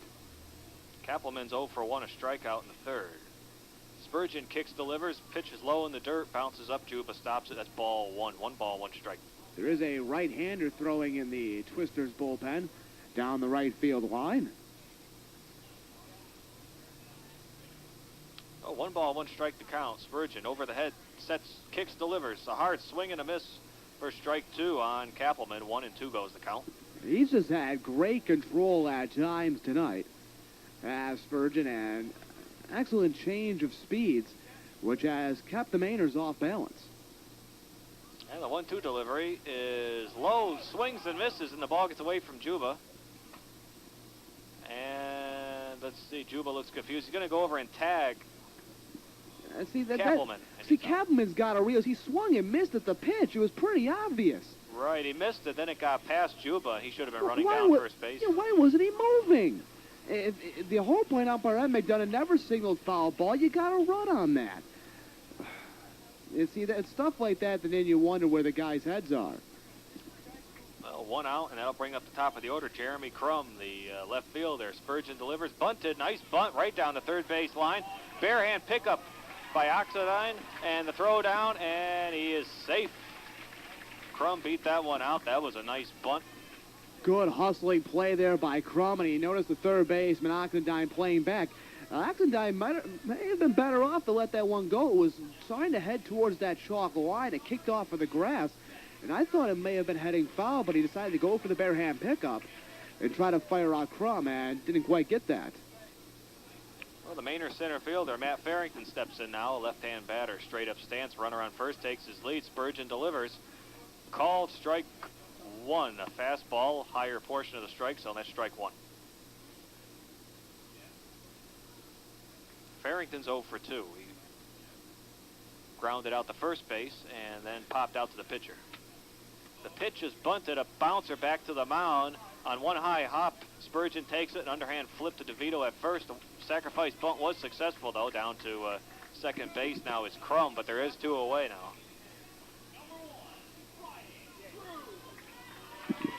Well, the Mainers have a runner in scoring position. We have 2 outs for Ryan Crew, who is 0 for 2 tonight, but their leader in RBIs with 21. The Mainers have already stranded Crum at second base one other time tonight. They'd like to cut this deficit in half here with a base hit. First pitch to Ryan Crew is swung on and popped up foul. First base side going into foul territory is DeVito, but that lands beyond the roof of the grandstand. 0-1's the count. Crew is 0 for 2. He struck out looking in the first and then flied out to, right field. Fouled out to right field. Cavanaugh got over there and caught that in right foul territory. 0-1 on the right-handed batter, Cruz. Spurgeon ready again. He kicks and delivers the 0-1. Low outside for ball one. 1 ball, 1 strike. 2-0. Torrington leads it in the bottom of the 6th inning, I should say. The Twisters had a 4-game winning streak snapped last night, trying to start a new one here. Spurgeon sets and delivers the 1-1. A hard swing and a miss for strike 2. A big cut by Crew. You can't teach clutch hitting. We've gone over that numerous times in the Mainers broadcast. You can't teach clutch hitting, and the Mainers need that right now from Ryan Crew.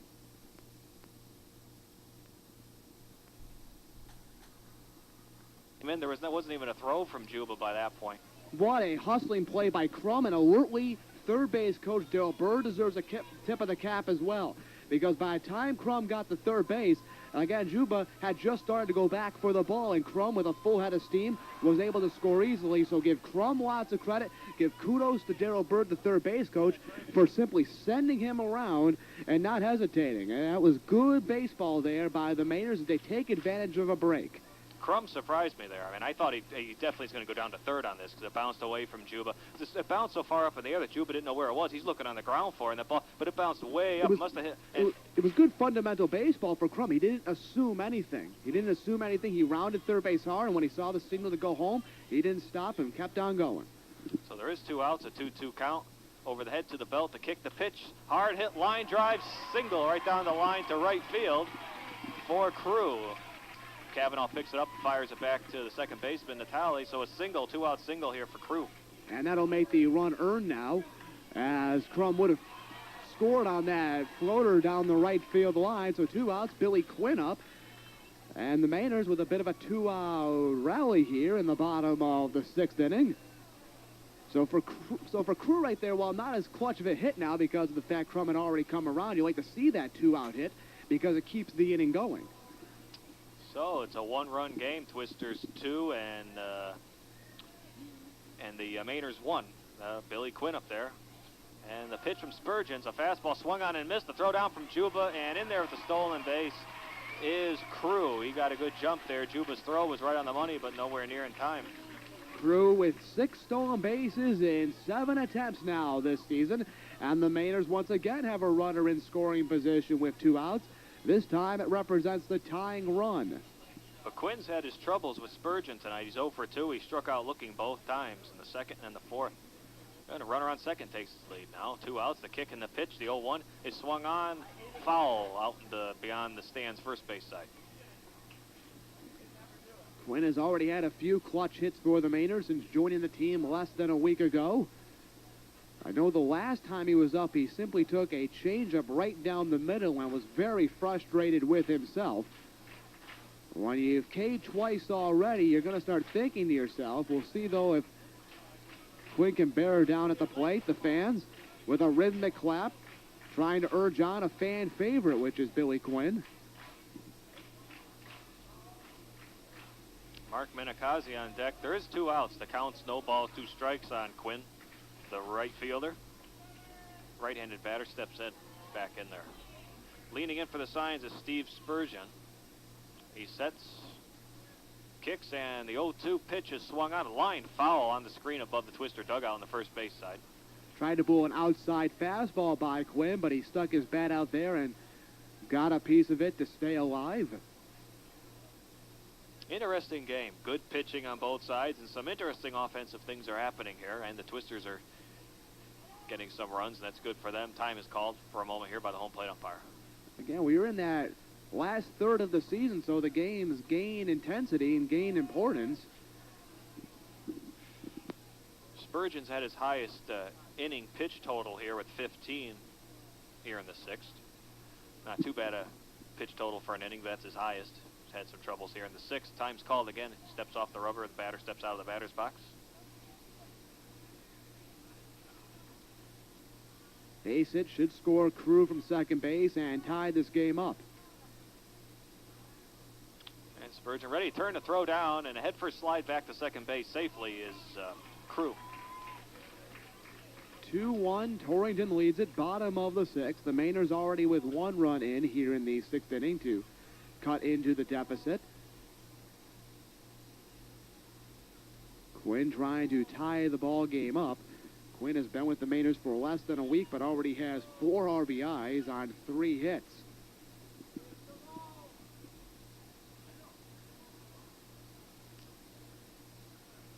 Now Spurgeon leads in for the signs. Cruz takes his lead from second. No ball, 2 strike count with 2 out. And he looks back to second, gives a double take, kicks, delivers. The 0-2 is low in the dirt, blocked nicely by Juba behind the plate. That's ball 1. 1 ball, 2 strikes. There is a lot of room behind the plate. We already saw how Crum earlier this inning scored from second base on a wild pitch. It won't happen too often, but it can happen if there's a wild pitch. The runner from second base will score. And 1 ball, 2 strike pitch. The runner takes off, swung on a hard hit bouncer to second base. Natale up with it, and the throw down to first. The side is retired. 4-3 goes that play. Spurgeon picks up a strikeout. 2 hits were given up. 1 run came across for the Mainers. 1 runner was left on, and at the end of 6 complete, Twisters 2, Mainers 1.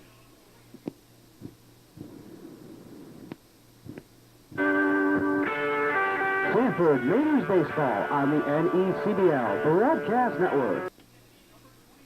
We head to the top of the 7th inning. 2-1, Torrington leads it here at Goodall Park in Sanford, Maine. Scott Montesano with Jeremy Palutro. Alex Kleeman from Mississippi will take over behind the plate for the Mainers, replacing Aaron Izeric. Izeric had a costly pass ball in the 6th inning, which gave Torrington their 2nd run, which right now stands as the go-ahead run. Ted Juba, Nick DeVito, and Brian Cavanaugh, 6, 7, and 8 in the Torrington lineup due up. And the pitch from Mike Hans on the outside corner, strike 1.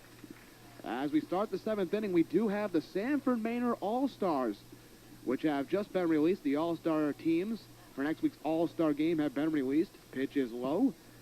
1-1 the count on Juba. Sanford with only 3 All-Stars this year. They had 7 last year. Pitch is low. 2-1 on Juba. Ryan Crew, Jeremy Crum will go to the All-Star game. Kevin Slowey will be the backup pitcher. 2-1 pitch. Line drive, deep right field, and that ball is gone. A solo leadoff home run for Ted Juba the second home run of the game for the Twisters, and they take a 3-1 lead. Well, they like that right field fence tonight here at Goodall Park. Similar shot to DeVito's location. That one was crushed to right field, no doubt about it. And the Twisters extend their lead out to 3-1. Well, both were leadoff home runs. So now Juba. Let's see, how many is that for Steve or Ted Juba this year for the Twisters? Well, that brings up Nick DeVito, who had a solo home run in the fifth. Pitch is low. Ball one. So the Twisters take a 3-1 lead. Chase Edwards, who was throwing for the Mainers, has stopped. I think that's Josh Sawatsky, a righty, starting to throw for the Mainers in the bullpen. Mike Hahn so far has gone the distance. 2 of the runs he's allowed have been home runs. They're the 2 earned runs tonight. 3-1 delivery to DeVito. Outside 2-0 the count. We have some updates from around the league. 2 final scores to pass along. River Point defeated Mill City 6-5. And Manchester over Berkshire 7-6. In the top of the 3rd inning, it is Vermont leading North Adams 1-0 in Montpelier. And here comes Mainers manager Scott Brown. He's going to try to settle down Hans while at the same time giving Sawatsky a chance to continue to warm up in the left field bullpen. Well, that was the first home run of the season for Juba here in this NECBL season. Again, Twisters 3 and the Mainers 1 here. The 7th inning. Mainers had some momentum in the bottom of the 6th as they scored a run. But as we start off the 7th, a leadoff home run by Juba has quieted this crowd and extended the lead back out to 2 runs. Here's the 2-0 pitch from Hans. High ball 3. That was the 85th pitch thrown by Hans in this game. And I think his night will be over with if he does walk DeVito. 3-0 pitch. Jaws gets the upper half of the strike zone, and the count 3 balls and 1 strike. Nobody on, nobody out here in the top of the 7th after Juba's leadoff home run. Pitch is fouled off first base side out of play into the parking lot, and the count goes full at 3-2. In spite of the solo home run by DeVito in the 5th, it was just a 7-pitch inning for Hans. So you got 1, 2, 3 after that. And the payoff pitch. Ground ball to the first baseman. Smith has to go down to his knees to field it. Flip to first. Oh, a nice play by Hans getting over there. The flip was a little high. Hans had to reach up and corral it in his glove and then touch the bag for the out. Nice play there for Hans. 1 down for Brian Cavanaugh. Cavanaugh's 0 for 2. He grounded back to the pitcher 1 to 3, and then in the 5th inning he flied out to center. The Twisters, a team that was just struggling immensely a week ago, have turned their season around, and if they were to come up here to Maine and pick up a big win, pitch is at the knee, strike 1. It might be the key thing when you're trying to get into that playoff race is not lose consecutive games, and they lost last night trying to prevent back-to-back losses today. 0-1 pitch grounded deep in the hole on the left side and into left field. A seeing eye 1-out base hit for Brian Cavanaugh, and it brings up the number 9 hitter in Seth Orge. Oh, a nice little single for Cavanaugh. Kind of funny, hit the grass, then slowly rolled away, and nothing. Crum would have to come way in to get that one, and the shortstop, Benakazi, went out there and picked it up.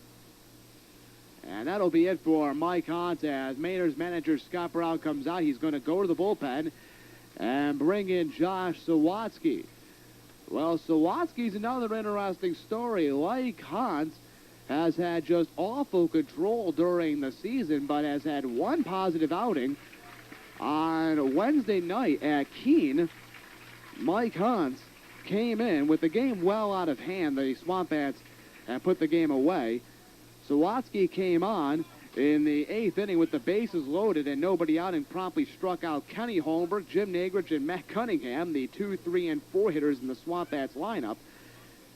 He'll go out there now His family, his mother and father, in attendance today. They drove all the way from Manitoba to be here earlier this week, and they were in attendance on Wednesday, so maybe the fact his family is here has loosened up Mr. Sawatsky, who comes in with a 0-1 record, 5.82 ERA. This will be his 7th appearance of the season.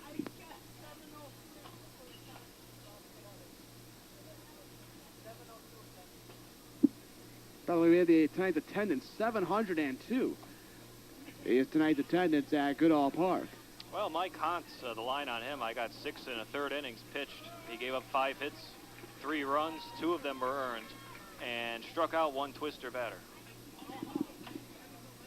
Sawatsky, again, a right-hander out of Niagara University, was the Purple Eagles ace during the spring, but again has had problems with his control. A week ago, he had a meltdown in the bottom of the 8th inning against Holyoke, came in relief, just in mop-up duty, and allowed the Holyoke Giants to turn a 7-0 Mainers lead into a 7-4 ball game, and things got interesting after that. But again, he had that positive outing on Wednesday at Keene, and that's what Mainers manager Scott Brown is hoping to duplicate here tonight.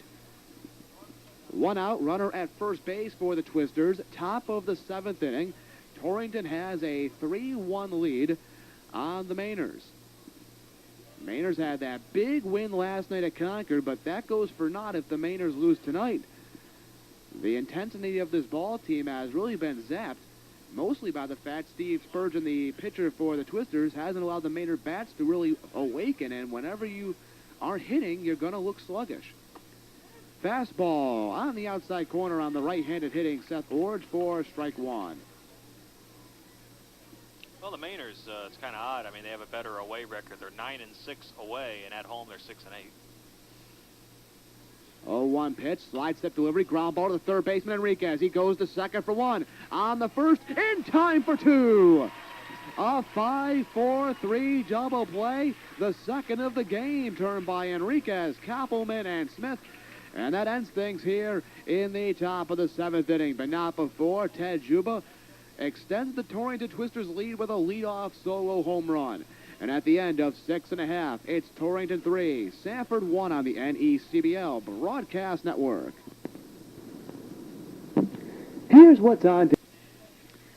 Mark Menakazi, Jake Smith, and Andre Enriquez will try to get the Mainers back into this ball game as the Mainers trail 3-1. In the bottom of the 7th, Scott Montesano with Jeremy Belutro. Glad you could be with us tonight. The right-hander, Steve Spurgeon, has just frustrated the Mainers all night. 5, 6, and 7 due up for the Mainers. Menakazi is 0 for 2 today. The pitch from the right-hander, Spurgeon.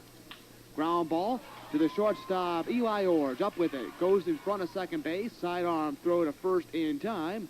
1 up, 1 away for the first baseman, Jake Smith. Well, Steve Spurgeon, again, 1, 2, 3, 4, 5, 6, 7 strikeouts in the game, and 4 of those were looking.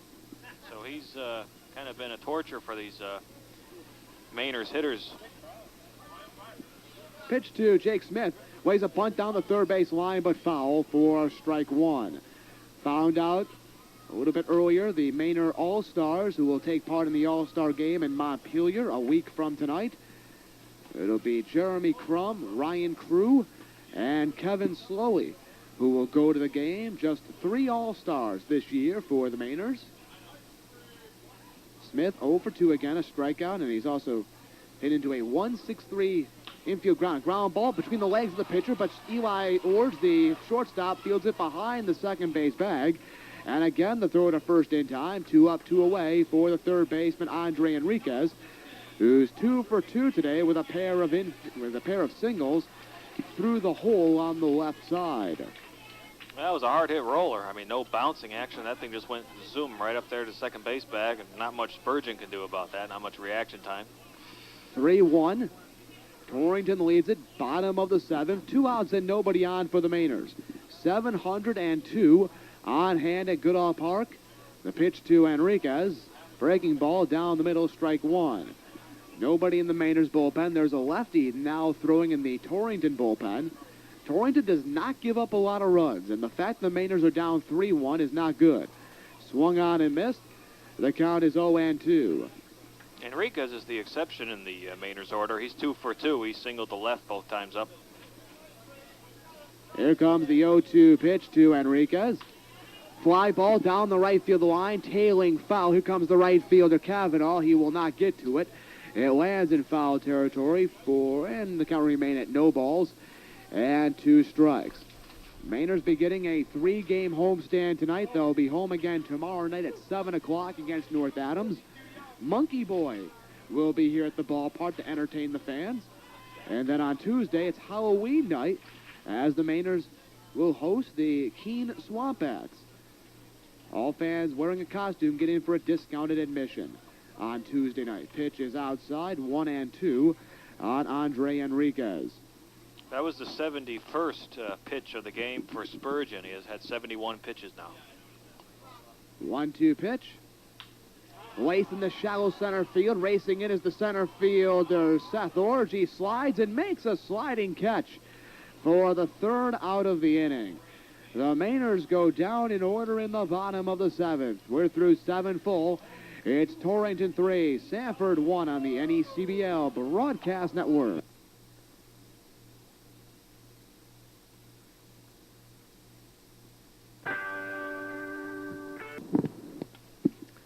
Josh Sawatsky will come on for his first complete inning of relief. He faced one guy in the top of the 7th and got him to ground into a 5-4-3 inning-ending double play. We head to the top of the 8th inning. It is 3-1. The Twisters lead it. They'll send up their 1, 2, and 3 hitters in Eli Orge, Jeff Natale, and Matt Oxendine. Well, this is turning out to be a great night for a game. It's fairly cool but warm, and no rain, no problems that way. It's a great night for a game at the park here. Here's the pitch to Natale. Ground ball ranging over his compliment towards the second base bag. He gets to it and throws to first in time. So a 4-3 put out there as the second baseman Kappelman makes the play, and that brings up Jeff Natale, who singled in the 6th inning. He's 1 for 2 on the day. 3-1, Sanford trails it. And the Mainers this season have not had too many late-inning comebacks, but they'll try to have one tonight. They'll have Alex Kleeman, Trip Kappelman, and Jeremy Crum due up in the bottom of this inning. Here's the pitch to Natale. Low and away for ball 1. Mainers just cannot win at home. There's something about their own ballpark this year that they have a jinx. And it's been mostly the month of July where they can't win at home. Pitch is high and tight. The count is 2-0. Twisters are another team that doesn't win at home, actually. The Twisters are only 5-9 at their friendly ballpark. Fastball on the inside corner. 2 balls and 1 strike. Yeah, Twisters, in the Fusnage Park down there, they get usually draw a pretty good crowd, and enthusiastic crowd. 2-1 delivery from Sawatsky. At the knees with the fastball, and the count evened up at 2 balls and 2 strikes. It's 3-1. The Twisters lead it. We've avoided the threat of the showers tonight, which was a worry earlier in the evening. Misses on the inside corner. We go full at 3-2 on the Jolly. 1 out, nobody on for the Twisters in the top of the 8th. The righty Sawatsky to the set. Pitches grounded foul at the plate. We'll do it again at 3-2. Sawatsky not coming out of the full windup on that pitch right there. Yeah, about an hour before the game, it was sunny out, and then it never got too dark, but just before game time there was a little bit of cloud cover, and we were wondering if maybe it could get worse, but nothing happened after that. It's been a great night for a game. 3-2 pitch inside, and he lost him. A 1-out walk given to Natale, and that'll bring up Matt Oxendine, who's 0 for 3 tonight, including hitting into a 5-4-3 double play in the 4th. The Mainers tonight have had great defense. 2 5-4-3 double plays, and Billy Quinn in right field throwing out a runner at home earlier in the ball game as well. That's the second walk of the game for Natale. A little check throw over to first base, but Natale goes in standing up. By the way, the Concord Quarry Dogs routing the Danbury Westerners tonight 13-0 in the 7th inning. That pitch swung on and missed for strike one. So if the Mainers lose this ball game and Concord looks like they're going to win, Mainers would drop back into fourth place in the Northern Division. Pitch is popped up into right center field. Drifting in is the right fielder Quinn. Moving back is the second baseman Kappelman. And Kappelman with a nice catch moving back. Good catch there for Kappelman, who made the catch and then fell down. I would imagine that's a tough play. I mean, going back like that and making the catch, his back was sort of to home plate. Yeah, Billy Quinn in right field got a late break on that one, and Kappelman was the only one who could make the play. A nice catch for Kappelman. 2 outs. Natali remains at first. And Gordy Gronkowski will be up. Gronkowski, again, 6'6", and he fills out that entire 6'6" frame. Pitch to the right-handed hitting Gronkowski. Fouled off. First base side for strike one. Number 2, Kevin Gunderson, was throwing in the Twisters' bullpen down there. So who knows, maybe he'll be coming in, or maybe they'll go with Spurgeon. Spurgeon has thrown 2 complete games this year. Runner breaks, fastball grounded to the shortstop, Minikazi. Actually, second baseman Kappelman fields it on the shortstop side of the second base bag. Stops, throws the first, and in time. Kappelman was covering the bag because of the runner breaking. He was right there, decided to take the ball himself, and throws out Gronkowski to end the inning.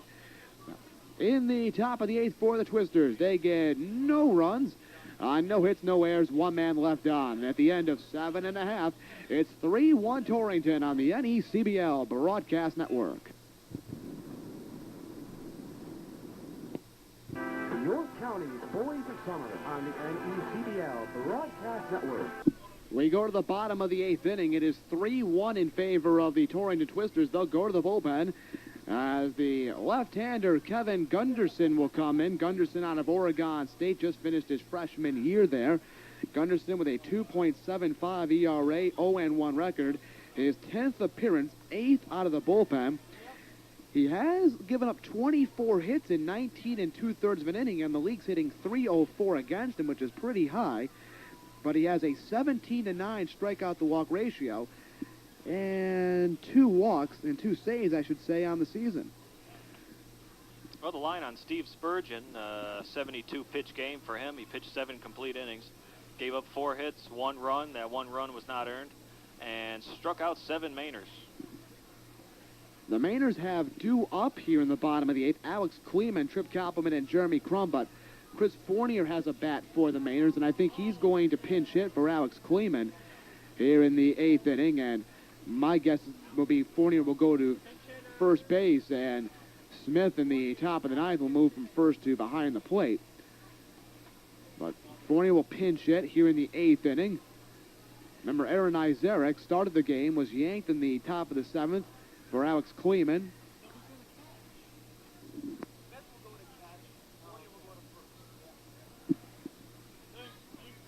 It's 3-1. The Twisters lead it. They've used a pair of home runs tonight and an unearned run to have the lead. Mainers scoring their only run in the 6th inning when a wild pitch allowed Jeremy Crum to score all the way from second base. Chris Fournier batting at .159 on the year, but he does have 2 triples and 1 home run. Sanford trying to wake up the bats. Here in the month of July, the Mainers just can't touch the ball, hitting just .222 here in the month of July. The lefty, Kevin Gunderson, delivers. Fastball, broken bat, ground ball between the legs of the shortstop, Eli Orjan, into center field. So the Mainers get the leadoff man on as Eli Orj had that ball go right between his legs. He might have been distracted a little bit by the barrel of the bat, which ended up right at the side of the mound. I almost wonder if Gunderson even knew about the broken bat was near him, because his back was the home plate, and he didn't seem to respond. The bat was rolling around just to the left of him a little bit, but he was watching Orj and the ball going through into center field. Well, here comes Trip Kappelman, who struck out twice against Steve Spurgeon. The third baseman, Oxendine, playing just a couple of steps in back of the grass. Now he comes up to the grass. Here's the pitch to Kappelman. Squares the bunt, tries to push down the first base line, but foul for strike 1. Koppelman's 0 for 2. He struck out both times. Was tagged out by the catcher Juba the second time in the 6th.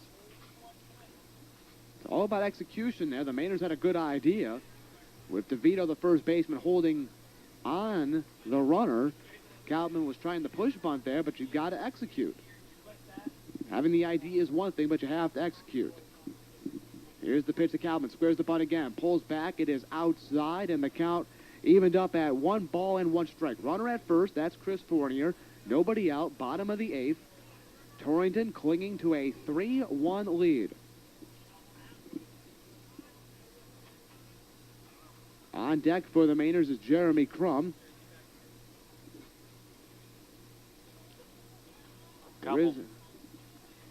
Koppelman's a sophomore at the Citadel from Sumter, South Carolina. Koppelman trying to come through for the Mainers here. Gunderson in as a relief pitcher will fire over to first base, but Fournier back in. Standing up, Fournier not really a stealing threat for the Mainers, and I don't think he'll be going in this situation anyway with the hard-throwing Gunderson and the fact that Gunderson is a lefty as well. 1-1 pitch, high leg kick. Koppelman with the push bunt down the first base line. Pitcher fields it. He'll have to hurry to first base, and there's nobody covering, and Koppelman will be safe at first. The second baseman, Natali, was inching closer to second base because the Twisters were in double play depth. He was the only one who can get over there because the first baseman, DeVito, was caught in the infield grass trying to field the ball, so nobody was covering. The Mainers have a bunt single there by Koppelman. Chris Fournier goes to second base, and Jeremy Crum is up with runners at first and second, nobody out.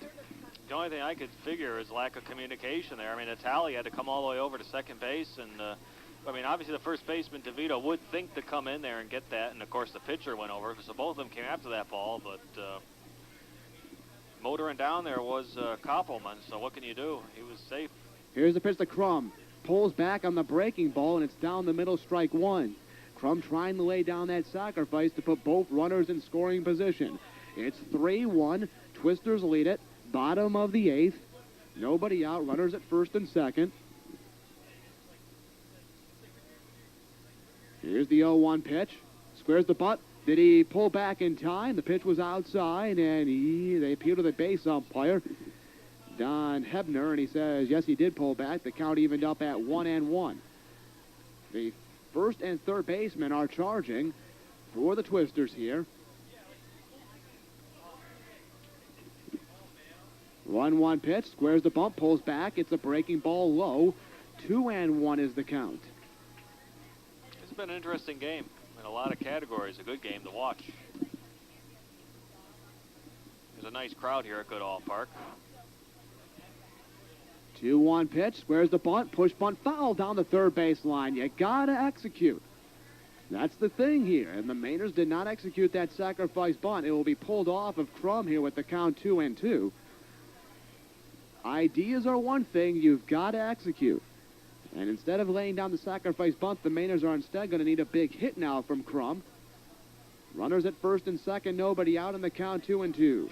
Crum does have a single tonight. Back in the 6th, and he scored the Mainers' only run thus far. 2-2 pitch, squares the bunt again, push bunt down the third base line. He laid it down beautifully. Third baseman knocks it down with the bare hand pickup, but there's nobody to throw to. Everybody is safe. Oh, what a bunt by, I mean, Crum was flying down to first base, and I almost wouldn't even say that was even the Twisters' fault. I mean, the third baseman, Oxidine, had to come all the way in. There was nothing he could do with it, and by the time he got way in there to get it, he couldn't get Crum out. He was already on first base. Give Crum credit. With 2 strikes, he had to lay it down. If it goes foul, he's out. A gutsy play there. Bases loaded. Kevin Sivany will pinch hit for Matt Farrington. Kevin Sivany will come up. He struck out twice with the bases loaded on Thursday night against Keene. Here's the pitch to Sivany as he pinch hits for Farrington. Outside, ball 1. Sivany has not come through in the clutch in many situations, but if he gets the base hit here, that is all forgotten. It's always a case of what have you done for me lately? Sivany hitting .269, 7 doubles, 2 triples, 10 RBIs. Bases loaded, Mainers down 3-1, nobody out, bottom of the 8th. Gunderson with a pitch, fastball, cut on and missed. The count is 1-1. Sanford is not a good team with the bases loaded. Sanford this season has left the bases loaded 15 times and is hitting just 160 in this situation. 1-1 pitch, line back into the screen, and the count is 1-2. Well, what Gunderson would like to see right now is a nice double play ball. I mean, the Twisters are up by 2 runs. It'd be nice to not see a run come across either, but if he can get 2 outs, that could get rid of all those other runners, even if one does come across. The middle infield is playing back, looking for the double play. The corners will come home with the ball. 1-2 pitch. Grounded foul off the plate, and we'll do it again. The fans getting a rhythmic clap, trying to urge on the local boy, Kevin Sivany. Matt Farrington tonight was 0 for 2 with a sacrifice bunt tonight. And his 3 plate appearances, all of them against the starter, Steve Spurgeon. Kevin Gunderson on in the 8th, but he's in a bases-loaded jam with nobody out. 1-2 pitch. In the dirt. It gets away from the catcher, Juba, just a little bit, but not far enough for an advance. And the count is 2 balls and 2 strikes. What a ball game we've had here tonight. Yeah, 2 great bunts here in a row here in the bottom of the 8th inning for the Mainers. Fans get the rhythmic clap going again for Kevin Sivany. He's had a few big hits at this ballpark this summer. The Mainers need another one out of him. 2-2 pitch. Misses outside. We go full at 3-2. No place to put him. The entire Mainers team standing up. Crowd getting into it here. 702 rise to their feet. 3-2 pitch. Line drive, center field. Moving back is the center fielder, Seth Orge. Will make the catch. The runner at third base is Chris Fournier. He'll tag up at third. He'll come in and score. And it's 3-2. The lead is cut to 1. Kevin Sivany with a productive out right there. A line drive in the center field. It's a sacrifice fly. It scores Chris Fournier from third. And the Mainers are now down just 3-2. Trip Kappelman remains at second base. Jeremy Crum at first. Ryan Crew up the bat with 1 out. Well, just a 1-run game now. It's getting interesting, and Mainers are fighting back here. Ryan Crew, here's the pitch. Crew takes the breaking ball on the outside corner, strike 1. Crew 1 for 3, again singled back in the 6th, has a team-high 21 RBIs. From Gunderson's point of view, though, that first out is always so important, but still just 1 out. Pitch is looped into center field. It will fall for a base hit. Kappelman rounds third. He's going to try to score. Here comes the throw from Seth Orge. It's up the third base line. Kappelman slides around the tag. He is safe. Gutsy call by the third base coach, Darrell Bird. Kappelman is safe. We're tied at 3 on the RBI single by Ryan Crew. Well, the throw by Cavanaugh went off a little bit to the third base side, and for a second there, it almost looked like that was going to work out for the Twisters because it was motioning Juba toward the runner coming in, but it was still a little too far. Juba tried to tag, and there was no way he was going to get the runner coming home.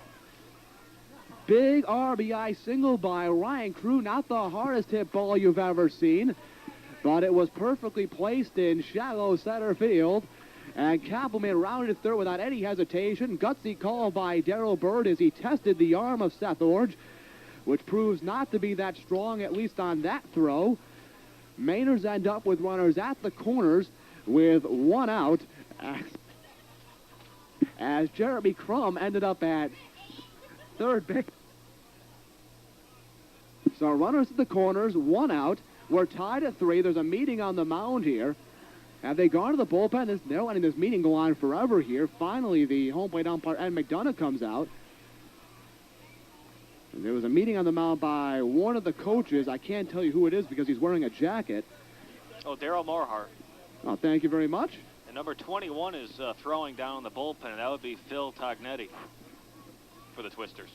So runners at the corners, 1 out. Billy Quinn will be up. He had the game-winning hit last night for the Mainers. We are tied at 3, bottom of the 8th. 1 out, runners at the corners. Middle infield back looking for the inning-ending double play. And the fans are into this ball game right now as Quinn will stand in. Quinn 0 for 3 tonight. Gunderson has the blown save, but trying to keep the game tied now. The lefty Gunderson delivers. Slider misses, low and away, ball 1. Well, Quinn's 0 for 3. He struck out looking twice and then grounded out to second base.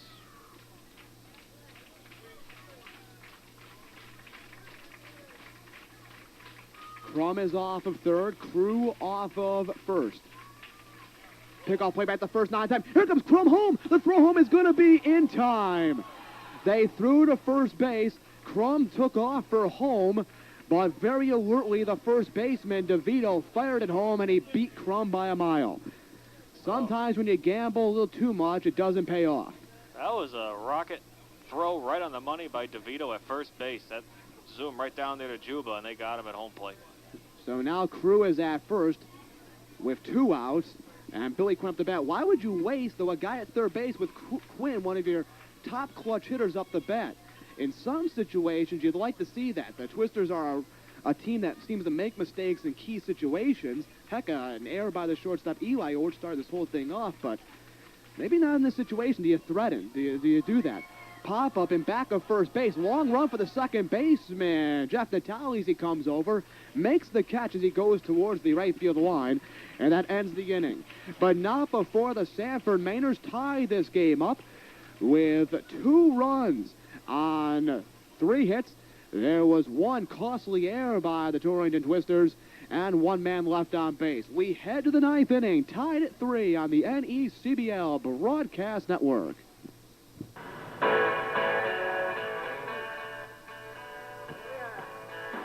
Tonight's Sanford Mainers game is being brought. We are tied at 3 as we head to the top of the 9th inning at Goodall Park in Sanford, Maine. The Torrington Twisters will send up Jeff Horrigan, Ted Juba, and Nick DeVito in the 9th inning. They're 5, 6, and 7 hitters. Scott Montesano with Jeremy Pelutro. Happy you could be with us. The Mainers tying this game up with 2 runs in the bottom of the 8th inning and getting this crowd of just over 700 into this ball game.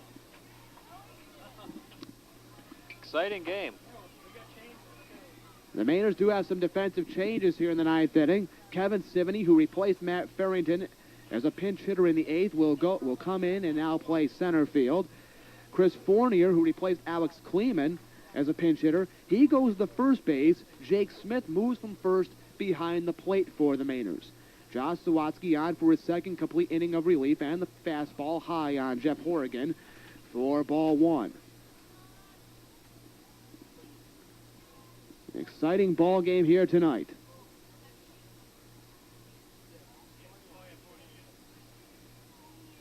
Here comes the 1-0 pitch. Swung on, fly ball in the left field, not deep at all. Right there is the left fielder, Crum. He'll make the catch for the first out of the inning. So 1 up, 1 down for Ted Juba. Well, Juba is 2 for 3 in his first at-bat. In the second, he flied out to center, then singled to left, and then a home run to right field in the 7th. That gave the Twisters their 3rd run. Solo shot by Juba. Nice play at home plate in the last inning to get the last out. Ted Juba takes the pitch outside for ball 1. If he were to hit a home run right here like he did in the 7th inning, it would be big for the Twisters. Line drive, right field. It'll land on a hop to Quinn, who has to make a nice little catch to make sure it doesn't go past him. A 1-out single by Juba. That ball took a funny hop off of the ground and almost snuck past Quinn, but he quickly stuck out his glove on his left hand and snared that ball, keep it in front of him. Juba at first base with 1 out for Nick DeVito, who also had a solo home run over the right field fence back in the 5th inning. Twisters have a pinch runner. Anthony Norman is coming to pinch run for Juba. A big night for Juba, though. 3 hits.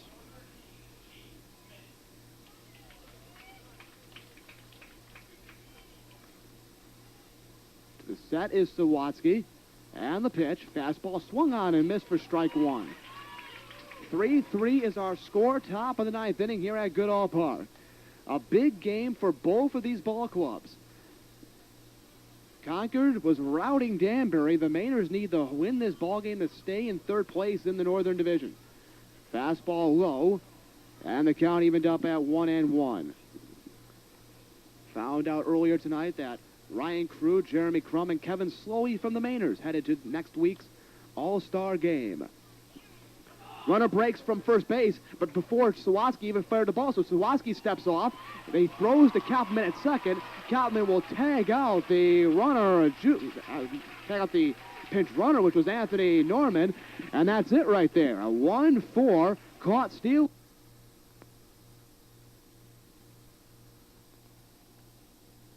Player Todd Hebner says, "I've had enough of this." Hunt, though, hasn't. He comes out and now talks to the home plate umpire, which is Ed McDonough. And he's now face-to-face with Ed McDonough, who has no say in this. They can't be saying that Sawatsky balked. Sawatsky stepped off the rubber calmly and coolly and just fired at the Kaufman at second base, who then ran down Norman, who was trying to hustle back to first base like a robber tries to get back to the safe house after the robbery. Hunt's still arguing with McDonough, but it's not a very fiery meeting, to say the least. Hunt's calmed down as he's talking to McDonough. Seems to be, I don't know, say satisfied with the response he's getting, but he's going to walk back to the dugout. So 2 outs, nobody on for Nick DeVito. And the count is 1-1 on him. No activity in either team's bullpen. Sawatsky trying to end this top of the ninth and give the Mainers a chance to win it in the bottom of the ninth, as Mark Minikazi, Jake Smith, and Andre Enriquez are the ones due up. 1-1 pitch. Little blooper in the shallow right field, but moving back is the first baseman Fournier. He makes the catch just a couple of steps on the outfield grass for the third out of the inning. We go to the bottom of the ninth inning, tied at 3 on the NECBL Broadcast Network.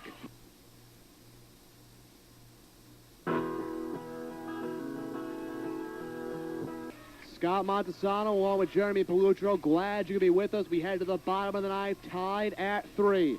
The Mainers will send up Mark Minikazi, Jake Smith, and Andre Enriquez, 5, 6, and 7 in their lineup, to face Kevin Gunderson on for his second inning of relief. Gunderson blew the save by allowing 2 runs in the 8th inning. New catcher in for the Twisters, that's John Hodak. Here comes the pitch to Minikazi on the outside corner for strike 1. What a ball game we've had here again. The second consecutive night we've had a great game from a Mainers perspective. 0-1 pitch. Fly ball, right center field, drifting back as the right fielder Cavanaugh, underneath it in deep right center, and he makes the catch for the first out. So 1 up, 1 down. That will bring up the first baseman, Jake Smith. Well, also the troubles that Gunderson had last inning around those bunts, though. I mean, he necessarily, as a pitcher, didn't even pitch that badly, but the Mainers made a lot of funny things happen.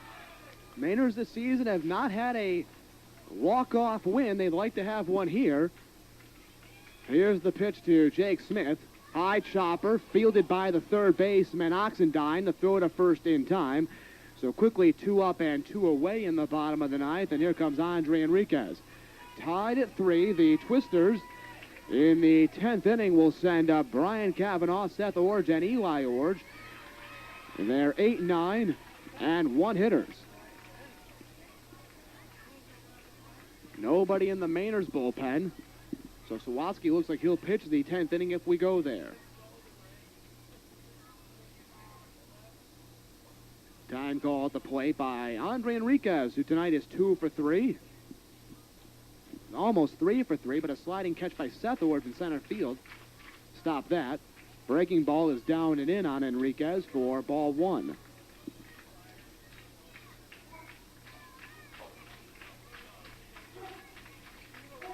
One-0 pitch.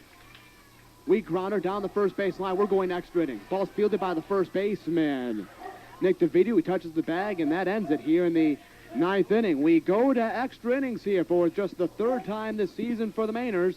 Tied at 3 on the NECBL Broadcast Network.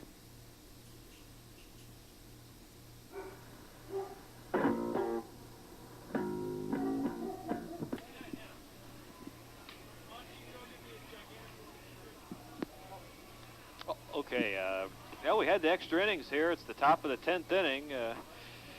Brian Cavanaugh, Seth Orge, and Eli Orge schedule due for the Twisters here. It's 3-3. Mainers and the Twisters 3 each. Brian Cavanaugh makes his way up there. Josh Sawatsky is back on the mound again here for the 10th as we go into extra innings. An interesting game here at Goodall Park. Again, top of the 10th. Brian Cavanaugh, left-hand batter, steps in, the Twister right fielder. He's 1 for 3 in this game. Grounded out back to the pitcher. Flied out the center and singled to left. When it was forced out, the first pitch to him was a fastball, goes inside for ball 1. The Mainers this season are 0-2 in extra inning games. They've had one extra inning game here. They lost in 11 innings to Manchester. 1-0 pitch is swung on, foul, halfway up the screen, straight back. 1 ball, 1 strike. Some of the fans left after the 9th inning, but most have stuck around. A crowd of just over 700. This has that playoff atmosphere. Sawatsky kicks and delivers, a hard swing and a miss by Cavanaugh. 1 ball, 2 strikes, the count on him. When you're in this situation, it's always key to get that first out, of course. And Sawatsky ready again, the kick, the pitch.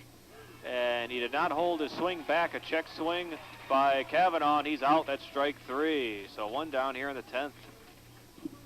Again, always key to get that first out. That prevents the Twisters from being able to play small ball. So 1 out and nobody on with Seth Orge up, and he's hitless tonight. And the first pitch to him with 1 out is a fastball called strike 1. Remember, into the upper third of the strike zone, outer portion. Right-handed hitter. The pitch is a high bouncer chopper. First baseman takes it on the second hop. He'll race to the bag and takes it himself. Unassisted put out for out number 2. Bouncer out to the first baseman, Smith. Actually, that's Fournier now at first base. He came out in the 9th inning. And a good play by Fournier to actually back up a couple of steps to make that play easier for himself. So 2 outs and nobody on. Sawatsky looking to work a quick 10th inning. The Mainers in the bottom of the inning will have Chris Fournier, Trip Kappelman, and Jeremy Crum due up. They're 8, 9, and 1 hitters. Eli Orr's the batter now. The pitch is a fastball. Called strike 1, outer portion of the strike zone. And Eli Orr has 3 home runs on the season for the Twisters. Now would be the time for one of those. He came in with 34 hits. And the 0-1 pitch is swung foul straight back over our heads behind the roof here. Boy, Sawatsky's just a completely pitcher with his parents in town. See what Mommy and Daddy can do when they come to town. Well, you got 2 outs here in the 10th inning. And an 0-2 count on Orge. Jeff Natale on deck. He kicks the pitch. Hard hit bouncer single into left field. So a 2-out single for Orge. His first hit of the night. An extra inning ball here. Orge is 8 for 10 in stolen base attempts.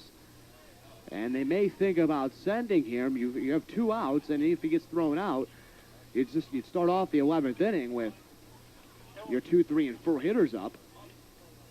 So they may send him maybe on the second pitch here with Natale up to bat. Natale's 1 for 2. He flied out to second base and then doubled to right, but then also drew 2 walks in the game. The pitch is a fastball taken inside and a bit high for ball 1. We are tied at 3, top of the 10th inning. The Mainers tying this game up with 2 runs in the bottom of the 8th inning. And Orge takes his lead. The 1-0 pitch is a fastball going well outside for ball 2.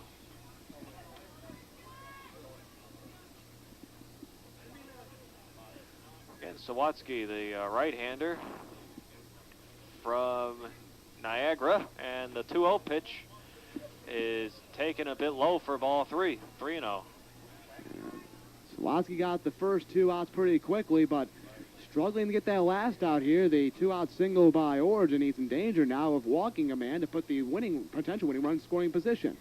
Ball 4. The pitch runs high on Natale. His 3rd walk of the night, and down to second base goes Orge. Well, like that, now a base hit could score Orge from second base and give Torrington a lead here in the top of the 10th inning. Jake Smith, the Mainers catcher, goes out just trying to settle down Sawatsky, who just walked Natale on 4 straight pitches. Well, Oxidine will be the batter, and he had a key single for the Twisters 2 nights ago in a home game to give them a 3-2 victory. See if he can punch one somewhere here and scrape Orge across. The right-handed batter steps in. And the pitch is swung on, and a blooper. Second baseman goes out, makes the catch about 10 feet onto the grass, and the side is retired. No runs come across, 2 runners left on. At the end of 9.5 innings, the score is tied 3-3 between the Twisters and the Mainers.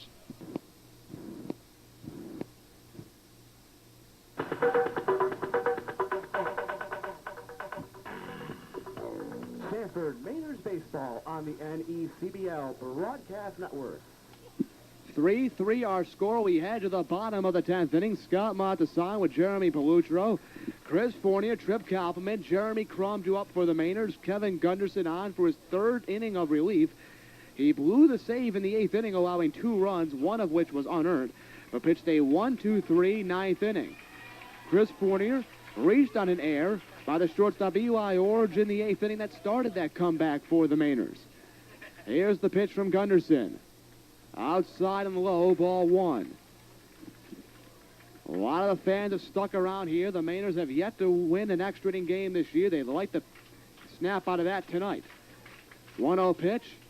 Down the middle for strike 1. 1-1 the count on Chris Fournier.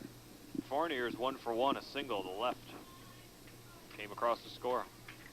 1-1 pitch is lined back into the screen. And the count is 1-2. Fans with the rhythmic clap here. Fournier trying to get on. Start off this bottom of the 10th so the Mainers could then play small ball. 1-2 pitch from the lefty Gunderson. Breaking ball, cut on and missed. Got him swinging, strike 3. So 1 up, 1 down. Trip Koppelman will be up. Koppelman reached with a bunt single in the 8th inning. And he came around and scored the Mainers' 2nd run. Make that the 3rd run, which tied the game up.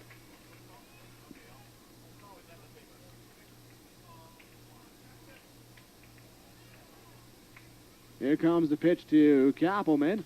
Pops him up foul and back of home plate for strike 1. Jeremy Crum on deck for the Mainers. They'd like to get Koppelman on. Koppelman has good speed.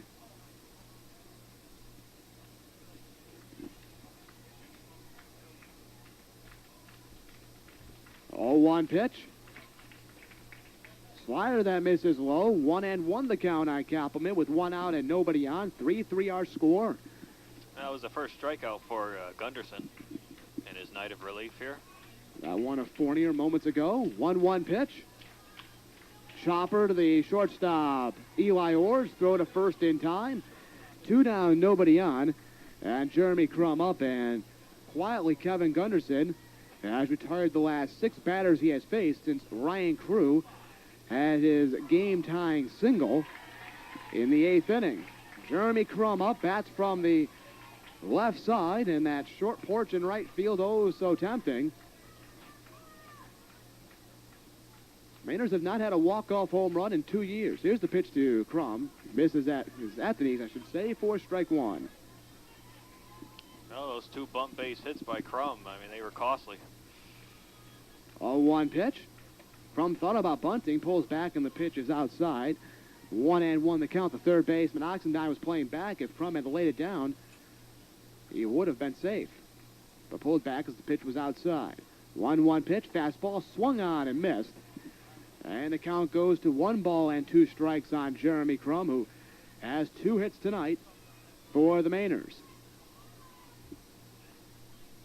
Kevin Gunderson trying to send us to an 11th inning. The 1-2 pitch misses outside. We're evened up at 2-2. The Twisters stranded the potential winning run at second base in the top of the 10th. 2-2 pitch. God, no, breaking ball just misses inside. It looked good from here, but the guy who matters, Ed McDonough, his opinion, said it missed. And the count is full at 3-2. Well, Crum leads his team in 4 major offensive categories going into the game. 3-2 pitch, a little nubbler to the second baseman. He's got to hurry. Fields on the run, throwing to first base is not in time. A hustling infield single for Jeremy Crum. So Crum is at first base with a hustle infield single, and it brings up Kevin Sivany. Sivany had a sacrifice fly to center field in the 8th inning with the bases loaded. A base hit here into the gaps could win the ball game for the Mainers. Sivany has 7 doubles and 2 triples on the year. And Crum can fly around the bases. Oh, he showed that earlier, and he came all the way around that time. There's a huge gap in right center field, and with the lefty Gunderson pitching, if Simony waits on an outside pitch and finds that gap, the Mainers could be going home winners. Here's the pitch. Pops him up foul, first base side, out of play for strike one. It was a pass ball in the sixth, and Crum was on second base, and he just flew right around third base and came in to score. Gunderson just trying to send us to an 11th inning as we are tied at 3, bottom of the 10th. Throw back to first base, Crum back in, standing up. Fans have been into this ball game ever since the 7th inning, really. They've been getting into it louder and louder. 0-1 pitch, 70 swings, line drive, right field, a base hit. Crum will stop at second base, and the Mainers have runners at first and second. 2 outs. Ryan Crew up the bat. Crew had a RBI bloop single in the center field in the 8th inning for his team-leading 22nd RBI of the season. A base hit here may score Crum with the winning run. Tied at 3, bottom of the 10th. Crowd's making some noise here at Goodall Park. Does Ryan Crew have another RBI hit left in him? Gunderson to the set. The lefty will fire home. Crew takes it on the inside corner for strike one. Boy, what an exciting game here. Rub that lucky rabbit's foot.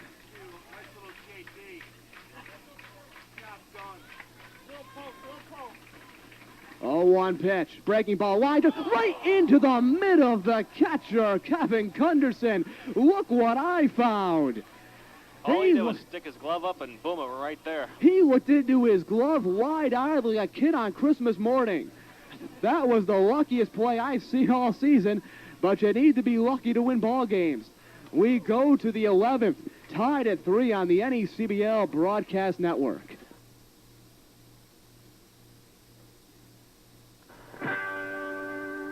We're back for the top of the 11th inning. Gordy Gronkowski, Jeff Horrigan, and schedule due for the Twisters here. The score is still tied 3-3. Gronkowski, the designated hitter, steps in. Sawatsky on the mound. He kicks, delivers. A hard hit bouncer, foul. Third base side, rolling down there in the corner. 0-1 to count. Gronkowski's walked twice, forced out and then left stranded. Then he grounded back to first base and grounded out to the shortstop. The pitch, inside portion, called strike 2 on Gronkowski. The Mainers with a bottom of the 8th comeback. That's why we're in the 11th inning. Both teams in the 10th stranded the winning run at second. The 0-2 pitch is swung on, fouled straight back on the screen. Count remains 0-2. So both teams in the last extra inning did have an opportunity. Both teams mustered up those opportunities after the first 2 outs were recorded rather quickly. Josh Sawatsky ready again. The kick, the pitch is called strike 3 on the inner corner. A frustrated Gronkowski. And that's out number 1, a strikeout looking. Remember to stay with us following this game for the post-game show. We'll put this game into a neat little package. In the bottom of the 11th, the Mainers will have Billy Quinn, Mark Minikazzi, and Jake Smith do up the meat and potatoes of the lineup, 4, 5, and 6. Jeff Horrigan now the batter. Sawatsky's pitch is outside corner, called strike 1, taken by Horrigan.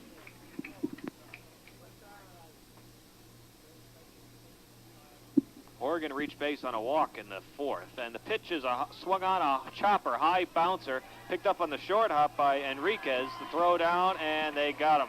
That was a great play by Enriquez on the short hop, and then an equally good play by Chris Fournier at first.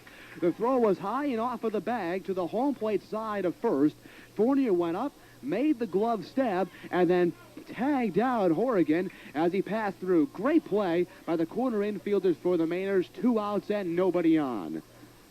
That'll bring up John Hodak, the late inning replacement Twister catcher who came in. So he'll bat now because Juba was pinch run for. The kick and the pitch to him is swung on, fouled off the screen, halfway up the screen behind home plate.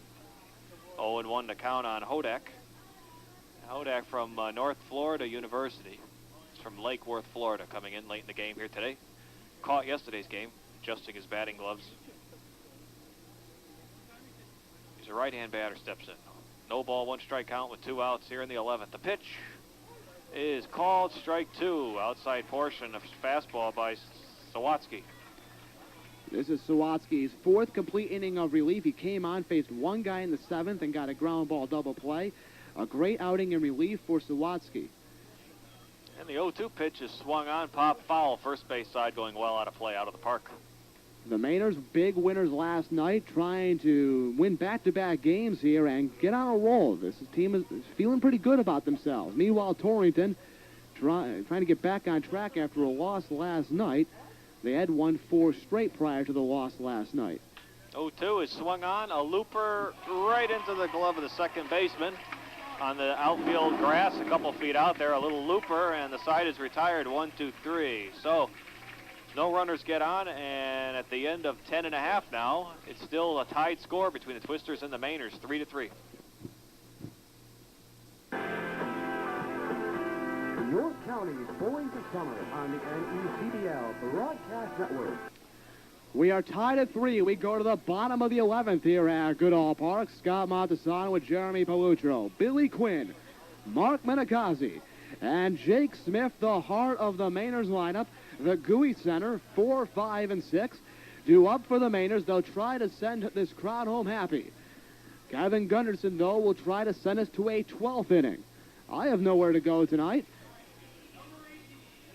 Billy Quinn is hitless tonight, 0 for 4, but he has had big hits ever since joining the Mainers on Tuesday. The entire Mainers team at the top step of their dugout on the third base side. Quinn hit 4 homers for the Mainers last season, none of them here at Goodall Park. Here's the pitch from Kevin Gunderson, the lefty. Quinn tried to check his swing, but could not on that high pitch, and it is strike 1. Well, Spurgeon, who really had quite a start for the Twisters, got Quinn to go down looking twice in this game earlier in the 2nd and 4th innings. 0-1 pitch. On the inside corner, 0-2 is the count on Quinn. Mainers home again tomorrow night at 7 o'clock. They host North Adams. Monkey Boy will be here. We'll go on the air at 6:45 if you can't be here. 0-2 pitch is low and away, 1-2 the count. Sanford, winless in extra innings this season at 0-2. They've not had a walk-off win all season. 1-2 pitch. Breaking ball swung on and missed. Got him swinging, strike 3. Oh, that's what Gunderson needs here to start off in the 11th inning. 1 up, 1 down. Mark Menikazi will come up to bat. Menikazi is also 0 for 4. Get this, your 4 and 5 hitters are a combined 0 for 9 tonight for the Mainers. If you toss in Jake Smith, 0 for 13, but just takes 1 big hit to turn that all around. Pitch to Menikazi, inside, ball 1. Quinn, Menikazi, and Smith all hitless for the Mainers tonight. Quinn has gone down swinging to start off the bottom of the 11th. Menikazi swings, fly ball, left center field, not deep at all. The left fielder drifts over. That's Horrigan. He makes the catch, 2 outs and nobody on. And it'll be up to Jake Smith to start out a 2-out threat. Tied at 3, bottom of the 11th, and it looks like we may be heading to a 12th, which is the last inning on my scorecard. I was going to say my scorecard's looking a little smaller now than it did before. And, you know, once you go to that 13th inning and you have to start making up score cards and stuff, it's all a mess. These teams played a 15-inning game last season down in Torrington, won by the Mainers. Ground ball, and back at second base, fielded by the shortstop Eli Orge, and the throw to first in time, and the Mainers go down very quickly. In fact, they go down in just under 5 minutes here in the bottom of the 11th inning. No runs, no hits, no errors, and no one left on. We play more baseball. We go to the 12th, still tied at 3 on the NECBL Broadcast Network.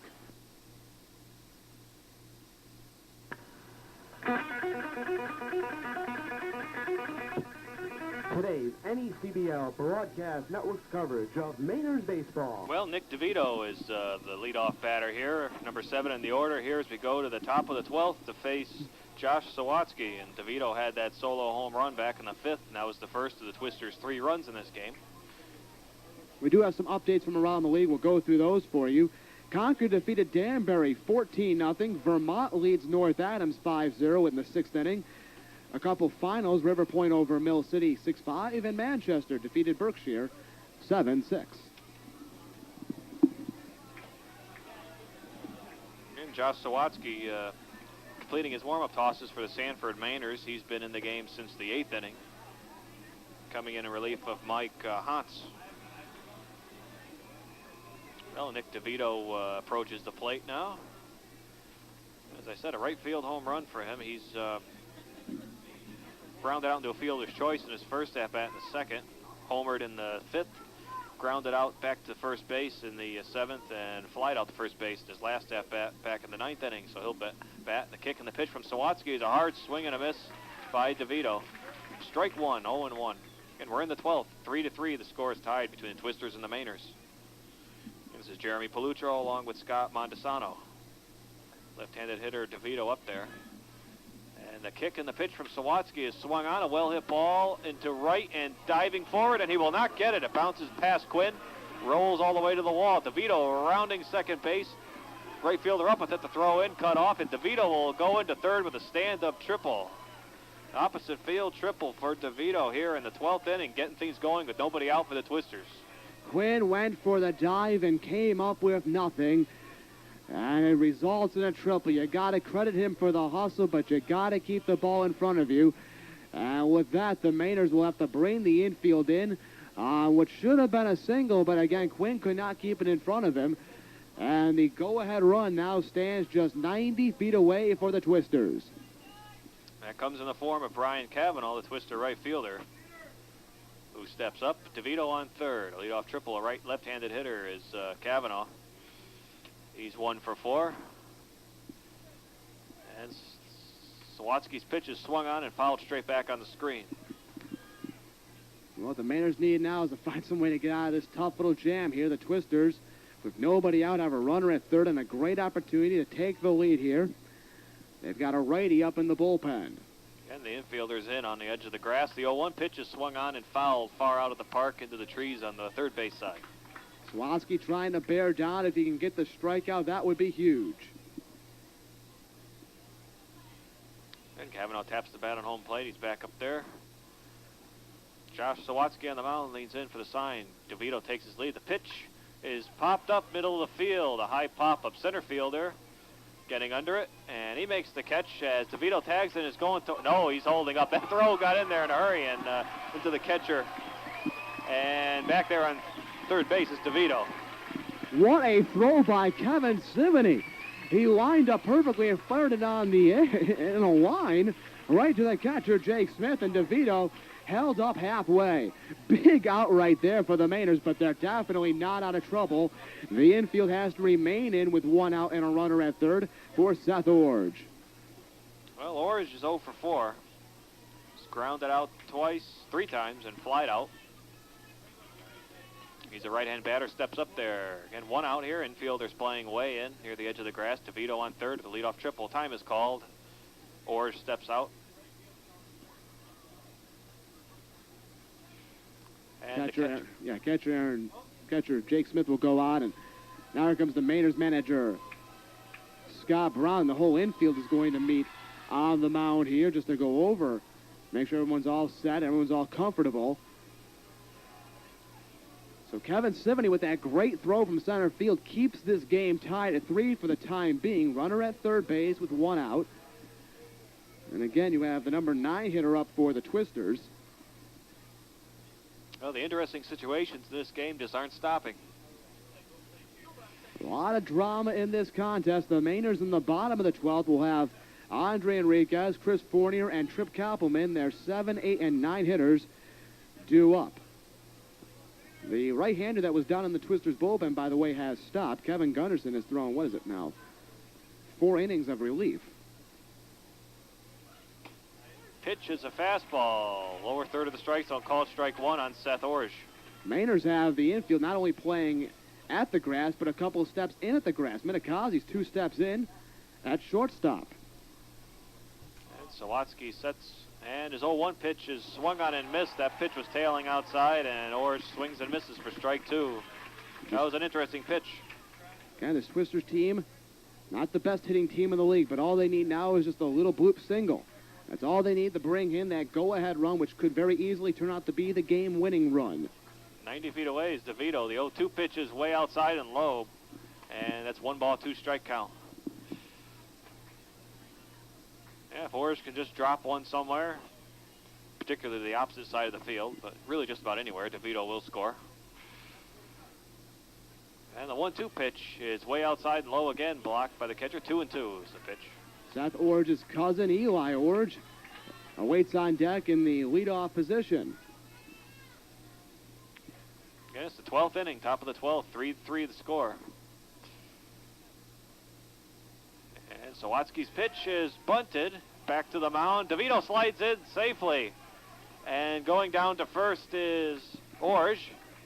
And is he safe? Well, they got Orge, but DeVito comes in to score. The Twisters take the lead 4-3 on the sacrifice bunt by Orge. Nice play there. It was a suicide squeeze. They sent DeVito from third base, and Right. Seth Orge lays it down to perfection, and the Twisters take a 4-3 lead. So give Seth Orge the RBI and the well-executed suicide squeeze. If he does not lay that down, DeVito's a dead duck at home.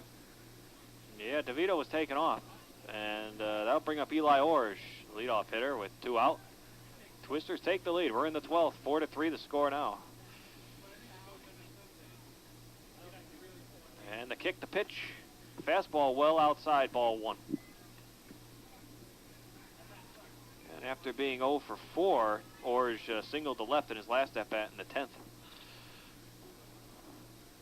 And the 1-0 pitch is swung on, popped up in foul territory. The catcher giving chase. And he watches it hit the bounce around up on the roof of the grandstand. Hear the big boom sound in the background. And Orge has been the Twisters' top hitter. Leads the club in about 4 or 5 major offensive categories going in the game. Plays shortstop. Mainers have just one guy left on the bench, by the way. As we go to the bottom of the 12th, one guy that will come up the bat, that would be Jordan Hafer. Again, the bottom third of the lineup will be due up. And the 1-1 delivery is bunted. Third base side. Coming in is the third baseman. Oh, and he tries to barehand it, and he doesn't come up with it. Bunt single for Eli Orge, and right now that Maynard team just looks like a deflated ball club. That leadoff triple by Nick DeVito, which was just a single to right that Billy Quinn did not get in front of, tried to make a diving catch, turns into a triple, and then he got brought home on the suicide squeeze by Seth Orge, and now Eli Orge with the bunt single. Jeff Natale up as Torrington looks to add to this 4-3 lead. First pitch to Natale is called strike 1, outside portion. 0-1 the count. And Natale's walked 3 times in this game. And also doubled to right. And the runner takes his lead. Sawatsky ready again. His 0-1 pitch is swung on. Foul down in the corner, first base side. Sawatsky right now in line to be a tough luck loser if the Mainers cannot come back in the bottom of the 12th. Oxidine's on deck for the Twisters. The runner takes off. The pitch is taken high. The throw down to second base, and they got him. A delayed call by the umpire, but Orge is called out. A nice throw by the catcher down there to second base. The side is retired, but the Twisters pick up a run. They take the lead here in the 12th. And the score now, as we go to the bottom of the 12th, is Twisters 4, Mainers 3.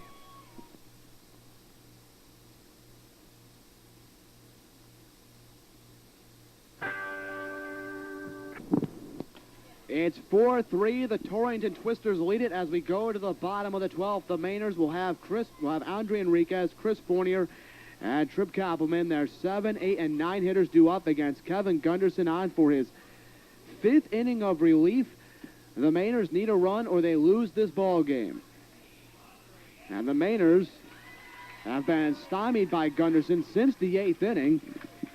Andre Enriquez the leadoff. Only Jordan Hafer remains in the Mainers bench. Here's the pitch to Enriquez. Ground ball to second baseman Natale. Fields it cleanly. The throw to first in time. Mainers down to their last 2 outs. And that'll be Chris Fournier up the bat. Fournier, since coming on as a pinch hitter in the 8th, has reached on a Error by the shortstop Eli Orge and struck out swinging. Well, this game's had a little bit of everything.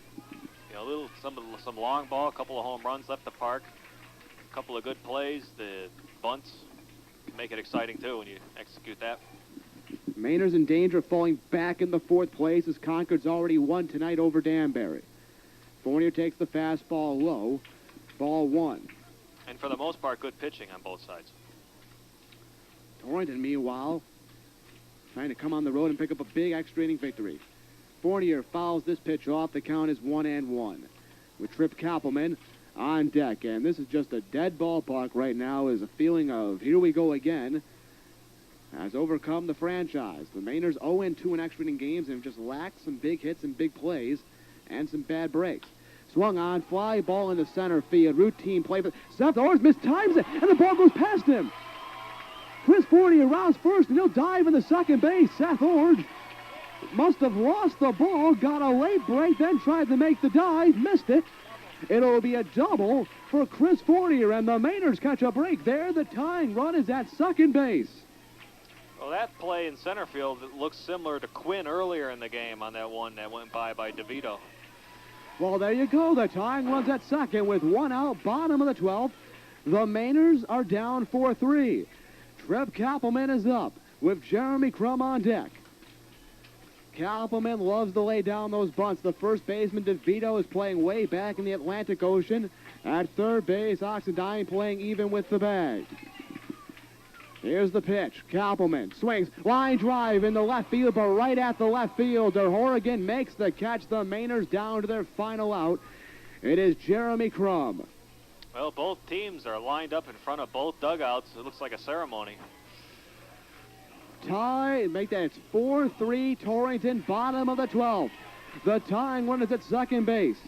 The Mainers' leading hitter, Jeremy Crum, is up. He has a single in his last 3 plate appearances. Can Crum come through with a game-tying hit? The outfield playing fairly shallow. The pitch to Crum. On the inside. No, just missed a little bit. My mistake, ball 1. You know, that pitch. Here comes the 1-0 pitch to Crum. Fournier off of second. The pitch. Line drive, center field, base hit. Fournier on third. He'll try to score. Here comes the throw from Seth Orge. It's going to be not in time. They go to second base. The throw to center field is wild. The throw to center field is wild. Crum will round third base. He's going to try to score. Here comes the throw from Seth Orge to center field. It's going to be not in time. Crum scores. Crum scores. And the Mainers bomb it home. The Mainers win 5-4. Oh, baby! The Mainers win it 5-4. And Crum is just mobbed at home. It's a walk-off error by the Twisters. And the Mainers pick up that walk-off win that they have just not picked up all year. It's 5-4. Mainers win it. What an ending to this game. I think you summed it up perfectly right there. Perfectly. What a game. Jeremy Crum with the RBI single. It scores. Chris Fournier from second base. Then the throw was cut off at the pitcher's mound. The first baseman, DeVito, threw it to second, but it was wild and it went deep in the center field. Crum went all the way around and scored on the air by the first baseman, DeVito, and the Mainers win it 5-4. They keep third place in the Northern Division. Back to put a wrap on this very exciting and well-played game next on the NECBL Broadcast Network.